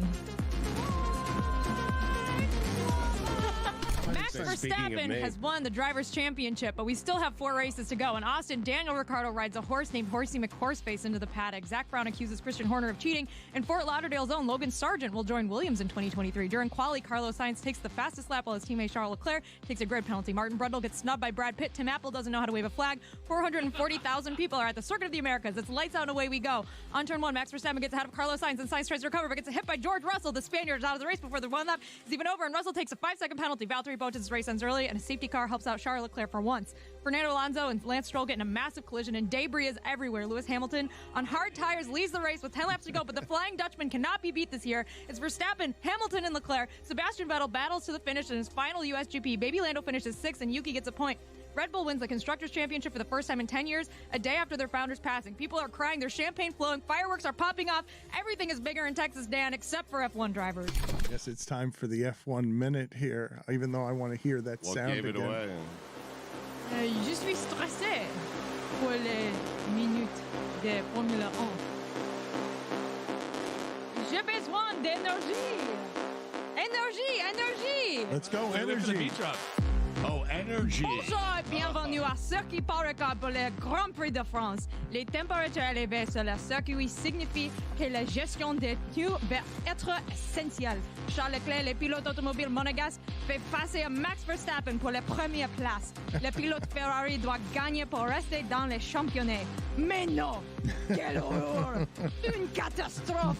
Sacré bleu! Charles Leclerc sort de la course! Encore de la malchance! Il est fini! Une honte! Max Verstappen prend une grosse avance. Lewis Hamilton, le pilote Mercedes, est 12e. Carlos Sainz, l'autre pilote Ferrari, a commencé à la 19e place.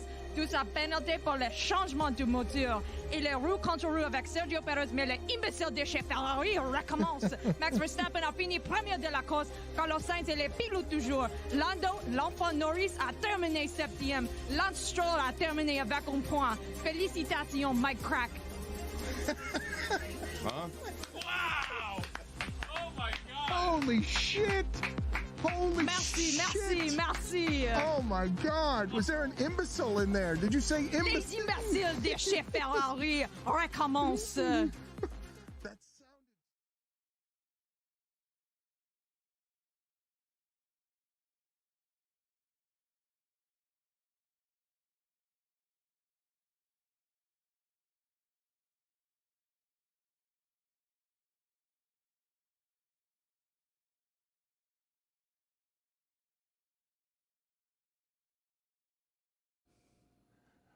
Why does Greg Cody have a sly smirk on his face? It's just my natural disposition. You seem Sonny. happy. Something was making you happy. You were thinking about something there, and you seemed amused. I saw something on the show notes that made me smile, which was that my old buddy Joe Biden gave me a call the other day, and I played it on my podcast, and it just made me smile because it was good hearing from him again. So listen to what just happened there, because it is what really happened. I just caught a private thought that Greg Cody was having, and it was about his podcast. Right, it was. And it was about thinking that we had not yet promoted his podcast, that we hadn't done his catchphrases. He was just smiling, thinking about himself.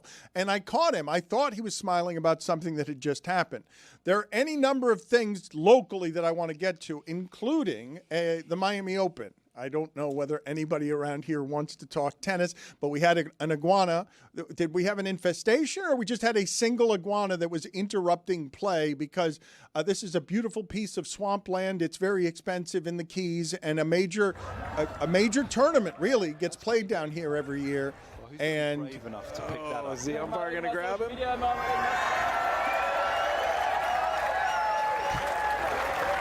That is brilliant. He's about to take off now. They're going to try to catch. Oh, wow. Oh, they caught it by the tail? You got to treat it right, man. Didn't catch it yet. This is incredible. Oh, now it's running on the course. Court dinosaur. I legitimately did. Oh, my God. Those things are frightening. They are harassing that poor thing. They got it. They released it. What's they supposed to do there? You got to catch it. You don't get that kind of entertainment in Indian Wells, do you? Oh, that's why the Miami Open is the 5th major. And Dan, we got a major upset at the 5th major over the weekend. Carlos Alcaraz lost only his second match of 2026. He had lost last week in Indian Wells to a surging Medvedev, but now we have a new American hope, Sebi Korda. Finally, through all these injuries, Korda has never been in the discussion as top American male. You've heard the likes of Tiafoe, who had a big win over the defending champion yesterday. You've heard Tommy Paul, Taylor Fritz, Ben Shelton. But Sebi Korda right now is a player that's in the best form, beating his first ever #1 overall. Sebi Korda, the son of Peter Korda. His 2 other siblings are professional athletes. Dan, we might have something to get excited about in American men's tennis. I don't believe it. I don't believe it. American women's tennis is fine. Americans men's tennis, it's not ever hopeful. But there's time for hope. And he beat a #1, and he's playing really well. As you know, the Delray Open is the father of form, and he won that.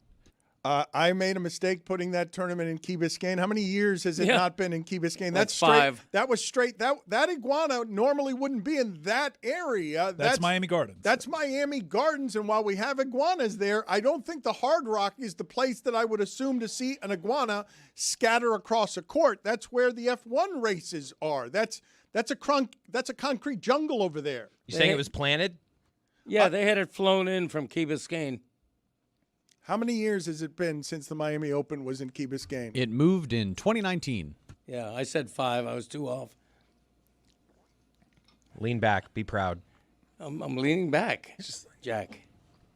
What do you want me to do? Greg, how do you feel today about you've got your coffee, you have not had your breakfast, you haven't worked in a week. Last time you left coughing, wheezing, and missed your next day because you had you blew a gasket here. Yeah. The one day you came off a cruise for 10 days, you drank way too much. Your breakfast was tomato juice and vodka every morning called a Bloody for Mary, 10 days. And then you go wheezing into the doctor's office after one day of work because you blew a gasket, and then you miss the rest of the week. Yeah, correct. Well, miss the rest of the week from this show. I did other work, but I had an acute respiratory infection. Yeah, but your Joe Biden was healthy, right? Healthy enough to perform? Oddly enough, Joe Biden seemed to have a cold as well. Oh, yeah. So you were very sick and you couldn't come in here, but you're Joe Biden miraculously without drugs. This is going to sound like sick Joe Biden on your podcast that makes you smile to start this segment.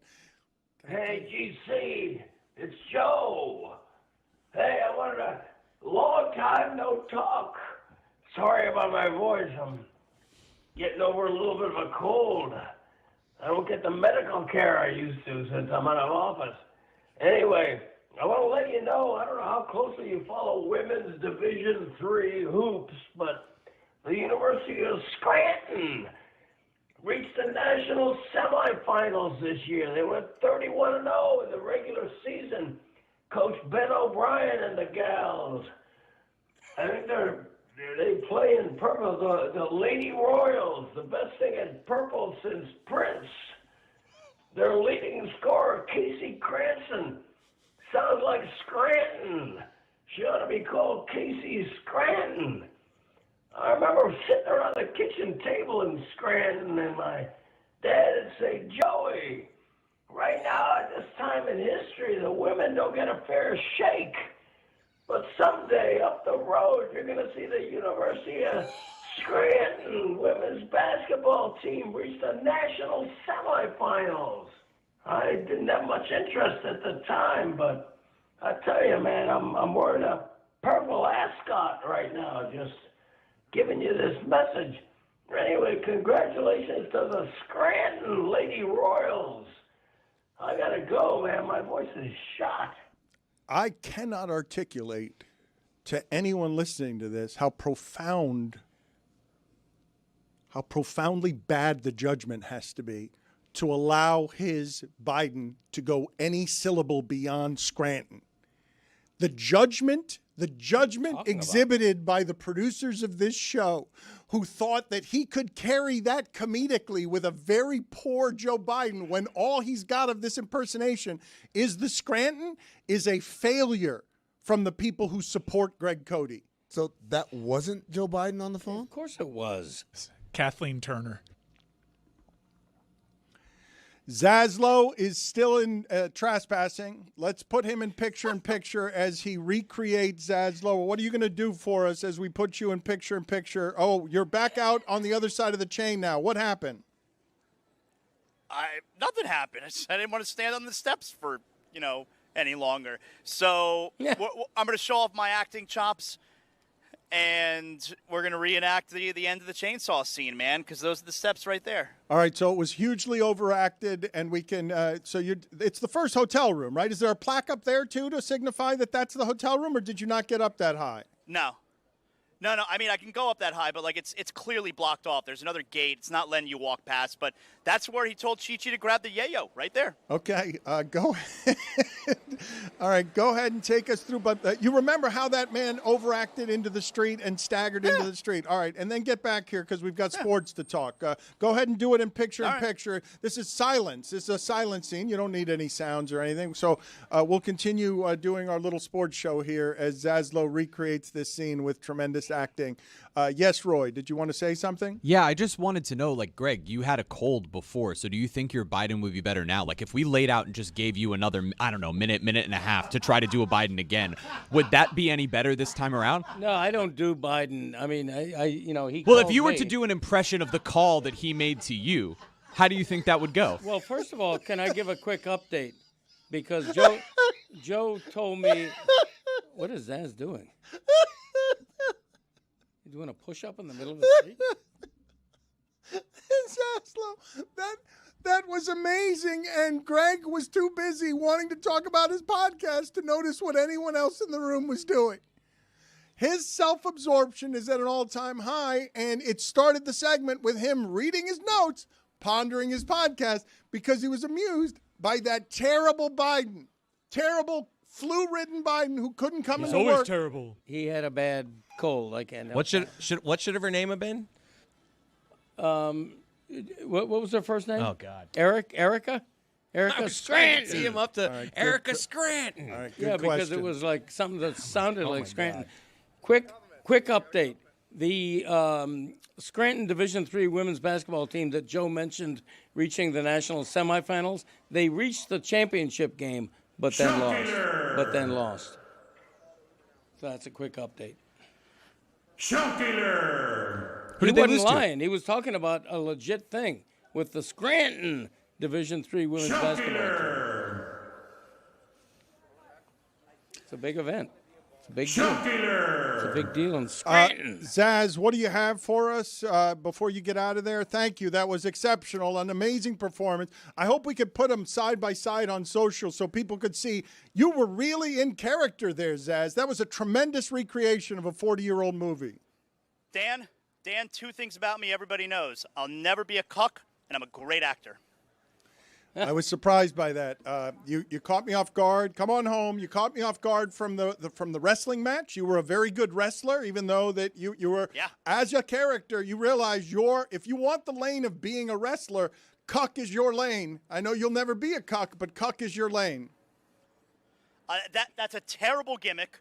That will not be what I'm doing. But I appreciate the advice. All right, come on home.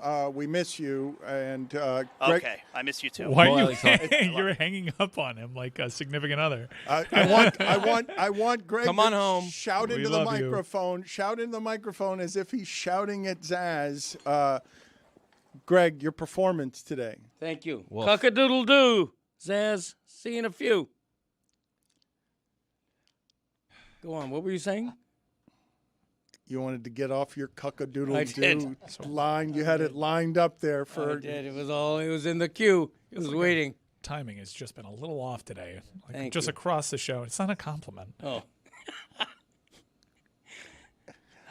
It's because we're interacting with the outdoors. We've got Zaz being incorporated. You can't tell me we've had anything better on today's show than Zaz is staggering down those stairs. He was on Fake Ocean Joe? Drive. He went on to the street. I won't tell you that. And Greg Cody wasn't even paying attention to it, didn't even know what we were doing. Right.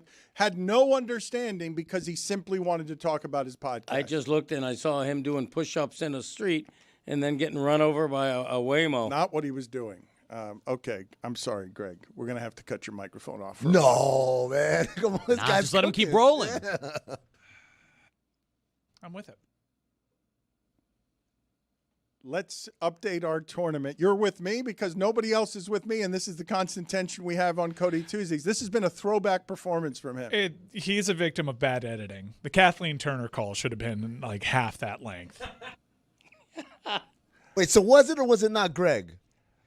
That was Kathleen Turner. It was Joe. That's what I thought. Mike. Guys, Joe had a cold. Mike, half that length. That impersonation needs to be 2 syllables. It talking any more than that is a disaster in any form that it's been used. But the Scranton team made the semifinal. What impersonation? Yes. What is he? Let's update Roy, our what tournament. is he talking about? I don't understand. Siegfried, you know? Let's update. Nope. Oh, that's a bridge too far. That's a bridge too far right there. Siegfried and Roy making an appearance after we've annoyed the audience for this long this way. Well, if you think that's a bridge too far, some folks across the aisle might have something to say about that. So what happened to you at the Sloan conference when you were doing your Obama? What happened? Is that Kathleen Turner? Hey, can I play too? No, now that's a good look. You Come on, man. We got to come together. if Full kinky food can. what happened? You broke out your Obama at Sloan, and the audience did not get it. They didn't. They didn't know what I was doing. They were just silent staring. And so Pablo said, "Oh, he does his awful Obama." I was like, "No, hold on. Wasn't awful. They just didn't know what was happening because this is a serious crowd here to watch a serious panel about us uncovering truths," which we did. But when I brought it back around the second time, I brought the house down. Like Howard Dean in Iowa. I mean, as performance art, you going before Sloan when poor Pablo is trying to do a live show with a degree of difficulty that was really uncommon, right? Putting the pressure of, let's break this investigation at Sloan, like he was nervous and should have been. That's all very hard to do. For you to be comfortable enough to go impersonation on stage, I was proud of you. I was proud of you for trying to lighten the everything of it, but that he was working to that crowd and they didn't recognize your Obama. Yeah, Dan, he wasn't actually nervous. Truth be told, me and David Sampson were way more nervous because, again, when we typically do these episodes, there's a lawyer either in the room or on the call who makes us stop and re-say things. And so we're kind of stressing backstage to tell Pablo, there's no safety net. Well, how do we know what to say, what not to say? And Pablo's like, it'll be fine. It'll be fine. And so I did that in part because I wanted to avoid saying something salacious that might get us all sued.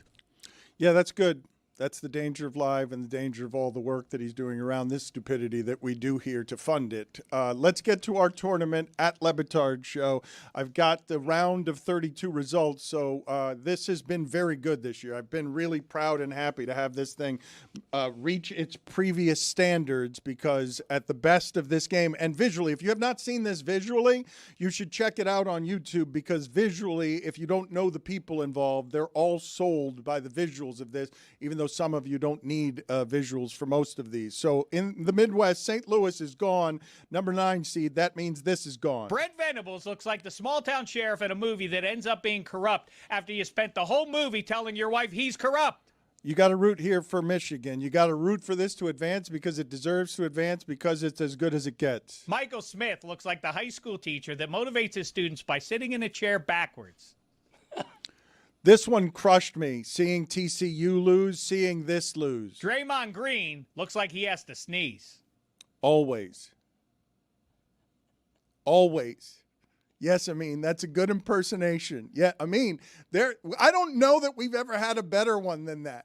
That he's the defensive player of the year many times, and he always looks like he's in mid-sneeze. Put it on the poll at Le Batard Show. Does Draymond Green always look like he's in mid-sneeze? Quite frankly. Duke advanced. That means TCU is gone, but this advances. Fernando Mendoza looks like the cashier in a 1960s McDonald's poster. That's great. It's really great. Top notch. Perfect. And I would say I'm not sure that's what you want, number 1 at quarterback. Just that aesthetic. Just if I say to you, do you want your future franchise quarterback, no matter how good he is, to look like somebody who starred in the McDonald's ad in the 50s? You'd say no, correct? Now, let's not make it about him. Let's just say optics, all optics. You drafting that number 1? Does Ty Simpson look like that? He's 190 pounds. I don't know how that's going second in the draft. I really don't. How is that possible, the second quarterback in the draft? I mean, Drake May kind of looks like that.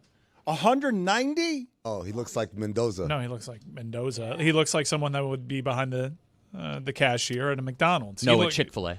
Drake May looks very young. Ty Simpson is going to be the number 2 quarterback taken in a terrible quarterback draft when quarterback is the thing that you need the most, as Miami's got scouts all over the place for 4 first-round picks. That's not Alabama good, but that's sort of top of the food chain. Like wherever it is that you go get your draft picks, if Miami has 4 of them, Indiana's the better team for all time. Indiana just produced the greatest regular season there has been in that sport, longer than any other, and slayed every dragon that needed to be slayed, including slaying 4 first-round picks for Miami, which Indiana will not have. Miami lost with the more talented team by the metrics of how we do this. Their quarterback was better than Miami's quarterback, who is the 3rd, 4th, 5th round pick. What is Carson Beck going to be? I think he'll be a day 2 guy.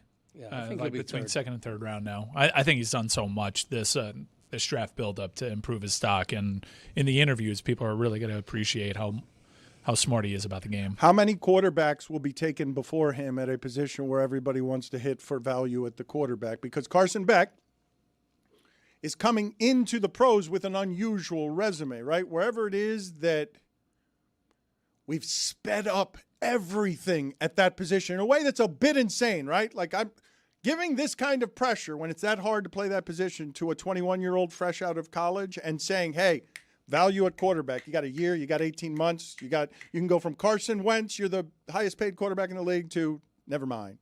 It's all going to happen very fast to you. How did we get to the point where the quarterbacks are so bad in this draft that Carson Beck climbs higher than I would have thought of him as a professional ever, because he's just been playing professional football in giant games on television for 4 years. How do I bring a quarterback into the league who's got that resume? 4 straight years of I'm playing in all the biggest games and I'm winning most of them.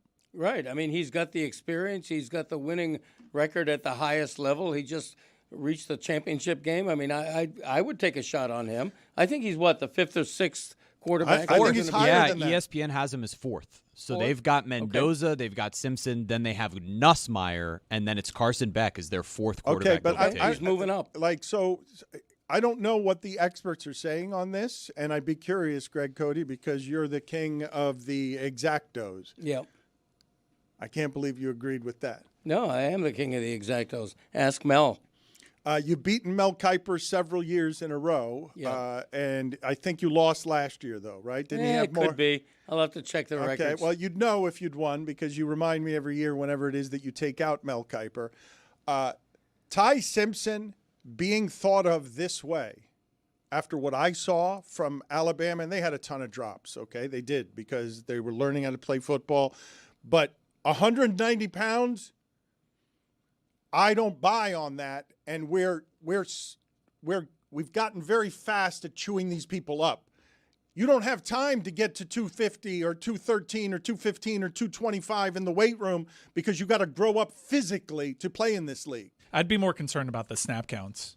It's usually a bigger indicator of a bust factor. Trey Lance, Anthony Richardson, these are quarterbacks that have had comparable snap counts. Ty Simpson just hasn't played that much ball. And when you haven't had that much experience, it seems like, especially in the NIL age, guys with a lot of experience in snap counts, less likely to bust out at that pick. So that's where the risk is. But Ty Simpson has a lot of positive momentum behind him. A lot of that is pumped up by Dan Orlovsky, and the internet had fun looking at who Dan Orlovsky is represented by and who Ty Simpson is represented by.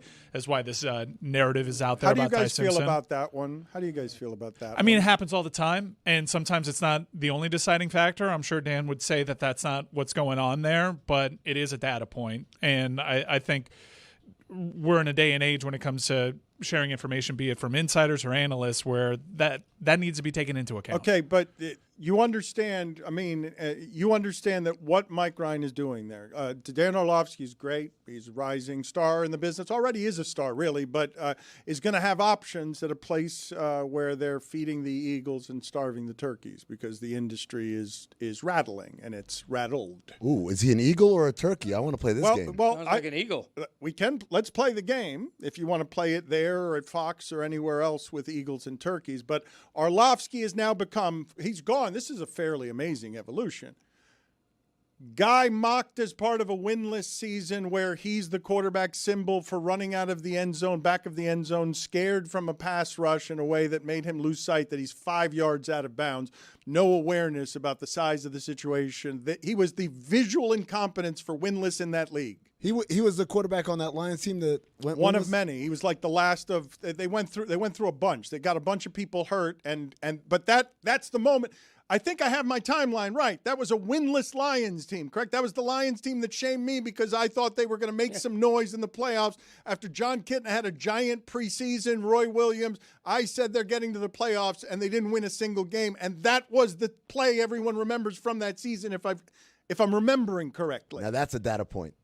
Is it correct, though? So, okay, I've yammered, but if you're telling me the way that information is being processed now is that in our most unscientific of measurements, trying to measure all of this meat market of who's the best athlete out here, somebody's needle is moving up the charts because they've just got access to ESPN and they're represented by the same agency, and the internet is clucking about, is he conflicted on, is he doing sales on television, or does he really believe a 190-pound quarterback can be a first-round pick in this league in a first round where there are no good quarterbacks except the first one? I think you're taking some obvious catnip there. It's just something that people should consider. Right. Orlovsky is known as, because he's out there with a hot take saying this is flatly the best quarterback prospect. He's better than the Heisman Trophy winning national champion in Fernando Mendoza. Not many people are saying that, and so people are picking that part apart. I do think that Ty Simpson, look, Miami was in on the pursuit there, and Ty Simpson was told by pretty much every front office in the NFL, you're a first-round draft pick despite the snap count and despite the measurables. And if that's the feedback that you're getting from highly respected front offices, you take that. We'll see. Like I said, I'd be worried about the snap counts. I think that that's a huge data point in this day and age. I'm sorry. I'm sorry. I mean, if you trust the credibility of Orlovsky, which I tend to, then you have to think he's not going to get behind Simpson if he doesn't believe it to some large degree. Okay, look, Mike accuses me of taking the catnip, and I'm just saying, he says the internet is clucking on something, and I'm asking you, as somebody who wants to play Eagles or turkeys, you guys know how I feel about information and its sources and its gathering, okay? We know how I feel journalistically about some of that. I can't say as I sit here other than seeing Alabama stink and that quarterback be too small. All of last year as Alabama stunk. Like, I know it's Alabama's quarterback. Alabama stunk last year. Worst version of Alabama I've seen in probably, I don't know how long I have to go. They did win a playoff game. I don't care. Like, okay, all right. Typically that's a successful season. This may not be Nick Saban's standard, but to say that they stunk when they won a road playoff I saw game. that team play against Alabama on the road and lose by 2 touchdowns. You do not have to tell me anything else about that football team. That was not a good football team. They went through the SEC, a weak SEC that got a lot of credit for being the SEC. Like a weak SEC, not an average SEC. Our tone is good. Weak. Let's get back to the tournament. Soften it up. Texas A&M's 10 seed gone, unfortunate. Adam Silver looks like a knitting needle. But Houston advances, and we've got to root for poor Houston. Ed Malloy looks like the guy who brushes his teeth in the company bathroom. That is the perfect set of teeth for that joke. Yeah. That's the perfect smile for that joke. That's the guy who brushes his teeth in the company bathroom, especially that tooth in the front. And it's always a white guy. Put it on the poll at Le Batard Show. Is it always a white guy brushing his teeth in the company bathroom? Look, it's my data. I've just never seen one. Roy? Yeah. Louisville's out. 6 seed gone. Hunter Pence looks like the pirate forced to walk the plank after a failed mutiny against his captain, Jeff Samardzija. Crushing. Samardzija should be in there and make the joke better. Michigan State. I'm terrified of them just mucking up. Advancing to the Final Four and ruining basketball. Michigan State advances. That means this advances. Adam Silver looks like a pissed off lighthouse.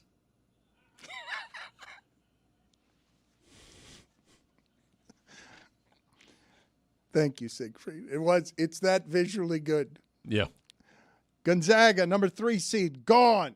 Aaron Judge looks like the most athletic member of the Addams family. That's a crusher. But Texas, an 11 seed, advances. Adam Silver looks like an Apple Watch charger. There are just some teams you wonder, how are they still in the tournament? That's not one of them. That's not one of them. Each their own. Well, were you looking at the same picture I was looking at? Because that looked like the commissioner of basketball was the Apple charger. And at this point, given all of the people who are in bed together, it might as well be. Put it on the poll at Le Batard Show. Would you be totally okay with the commissioner of basketball being an actual Apple charger? Just a computer. We're headed there, aren't we? We had a driverless car today. How far are we from the computers are going to be the commissioners of sport? Hey, who's the sponsor for the league? Apple. Who's your commissioner? The Apple charger? Yep. AI will be running everything in a year and a half.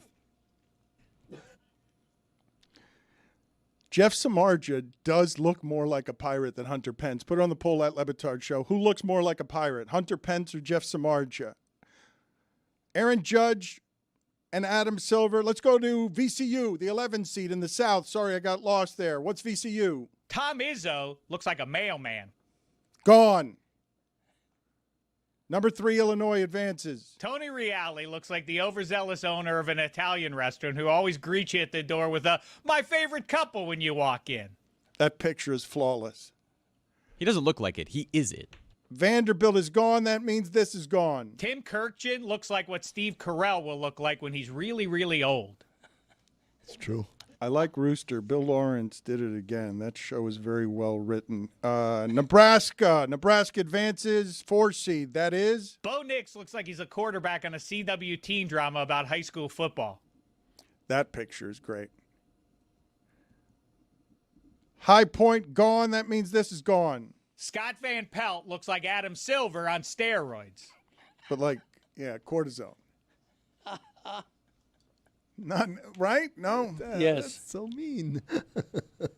What is that mean? It's mean, yeah, but it's funny. To who? It was supposed to be uplifting for Scott Van Pelt, like you're Adam Silver on steroids, and then you made the steroid cortisol. No, but wait a minute. Or cortisone? It's cortisone. It's not cortisol.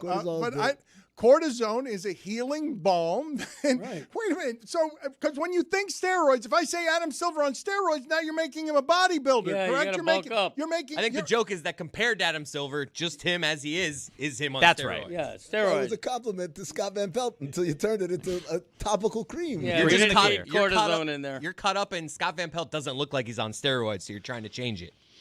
So okay, and I've insulted, and in the You've process, insulted everyone. and in the process, as a bonus, I've also insulted Scott Van Pelt. That's right. Okay, good. So I'm doing who's well High Point today. playing? So I'm doing well today. It's why Mike never wanted us to go live. You see what happens? It just careens off the rails, and Zaz is in the middle of the street on Ocean Drive, and he's recreated a movie from 40 years ago, and Cody doesn't understand it, and Cody's over here confused by everything we're doing while thinking about his podcast and a Joe Biden impersonation that went on 90 seconds too long. Scranton. Luckily for you, that Scott Van Pelt one is eliminated, so we won't have this problem again. Who are they playing? Who did they play? Who advances? I don't know. You tell me. It's Arkansas. Advances to the Sweet 16. Brock Purdy looks like a youth pastor.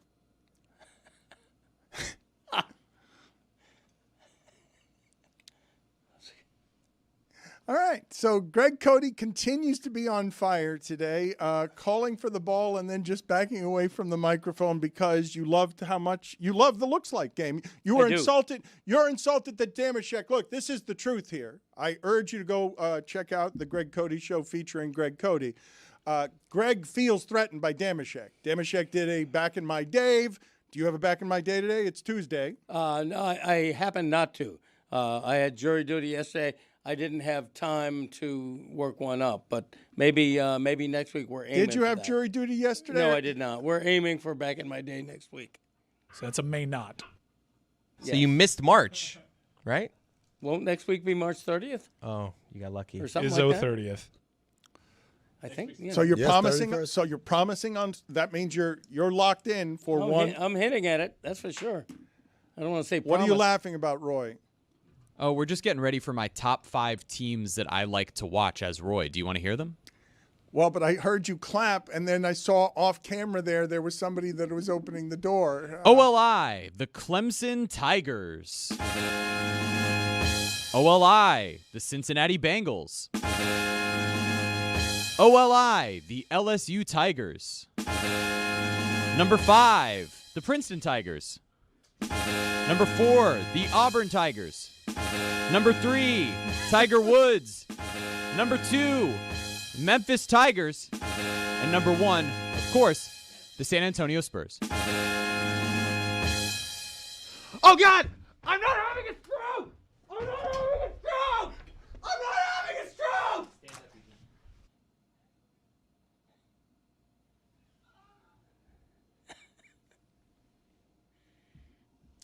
Did I just see somebody dressed as a tiger crawl into that room? Did I just see ass crack scurry past Amin so you guys could make the joke of Ethan attacks Roy as a tiger? A visual joke, as if we haven't Theater had of the mind, Dan. as if we haven't had enough. Wait, I guess it's not theater of the mind. Theater of the eyes? As if we have not had enough nonsense today that alienates the audio audience, including Zaz stumbling down some stairs, a joke that only works if you're watching visually. It's a great joke, though. Whose idea was that? And now under the table, my dad just fed me. I have a top 5 too. I'm just, that kind of thing. Hey, Zaz is back. Jack. Welcome back, Jack. You were trying to whisper to Chris that you No, have I was a top motion. I was 5. doing hand signals, like sign language. What is type your thing. top 5 about? And can I get you mauled by a tiger before you finish it? No, let's not. But it's the top 5 things that connote jury duty. Because I thought you were on jury duty yesterday, but you apparently You lied shirked- about being on jury duty you moments shirked ago. your duty as a citizen. This is a fine. Hey, I thought lying was a fine. I'm not going to use the lying cue on the penalty box, but I thought that the lying was a fine, Nah. and he lied about jury duty. Just flat out It lied. was a fib. No, that It was a Yeah, fib. he is lying. There's something there. It should be a Yeah. fine. You fibbed. Can I tell you? Had a fibula in my But- leg. but- Thank you, Amin. Couple of them. isn't your fibula technically your leg? You got a fibula in your leg? Yeah, you don't. Do you see it when you look at Brad me? Kozlowski's racing with a broken one. Okay. Wow. One up. Oh, me. wait. That might be a femur. I'll check. Greg, are you tangled up in your headset right now? Nope. Like you lied to me about jury duty. You did. You didn't have jury duty, but then you said I've got a top 5 about the jury duty. No, I do. But I mean, it can wait until you finally do jury duty, which won't be for a while because you keep postponing. You know, the real citizens, they go in there, they do their civic duty, but you're bigger and better than that. So you'll wait for the courts to call again, and you'll come up with a cockamamie excuse. Well, you can't do it. Civic duty. I pay taxes. That's my civic duty. It was a femur. I'm so stupid. so the fibula is a part. It is the leg, or it's a part of the leg. Part of the leg. Part of I the thought leg. it was just the leg. Yeah, I but thought it's it not. was. Femur's painful. I thought the fibula was just basically a synonym for the part of no. No, Okay. it's a bone. I Back, believe it's the guys. biggest bone in the body, isn't it? It depends Not on the mine. body. Baby. Is it though? I'll put it on the poll, please, at Le Batard Show. Is the fibula the biggest bone in the body? Because I don't think that is what I think it is. I thought it was the femur. Look it up. I believe we're showing our ignorance as a show. It's the femur. Look at me. Yeah, they both start with F. Fibula is like a lying vampire. I am Fibula. Can you guys get me the damn Patino? I've been asking for it for 2 days. I've been asking visually for the Patino for 2 days of Dracula. And yes, that is a great, you are absolutely right. That is a great sarcastic cartoon Dracula movie. Hey, who is it? It's Fibula. You guys don't think it's funny that Patino's in the Sweet 16 again? It's uproarious, is it not? Yeah, it's funny. He's really good at this. I don't really like blood. Garlic, my favorite.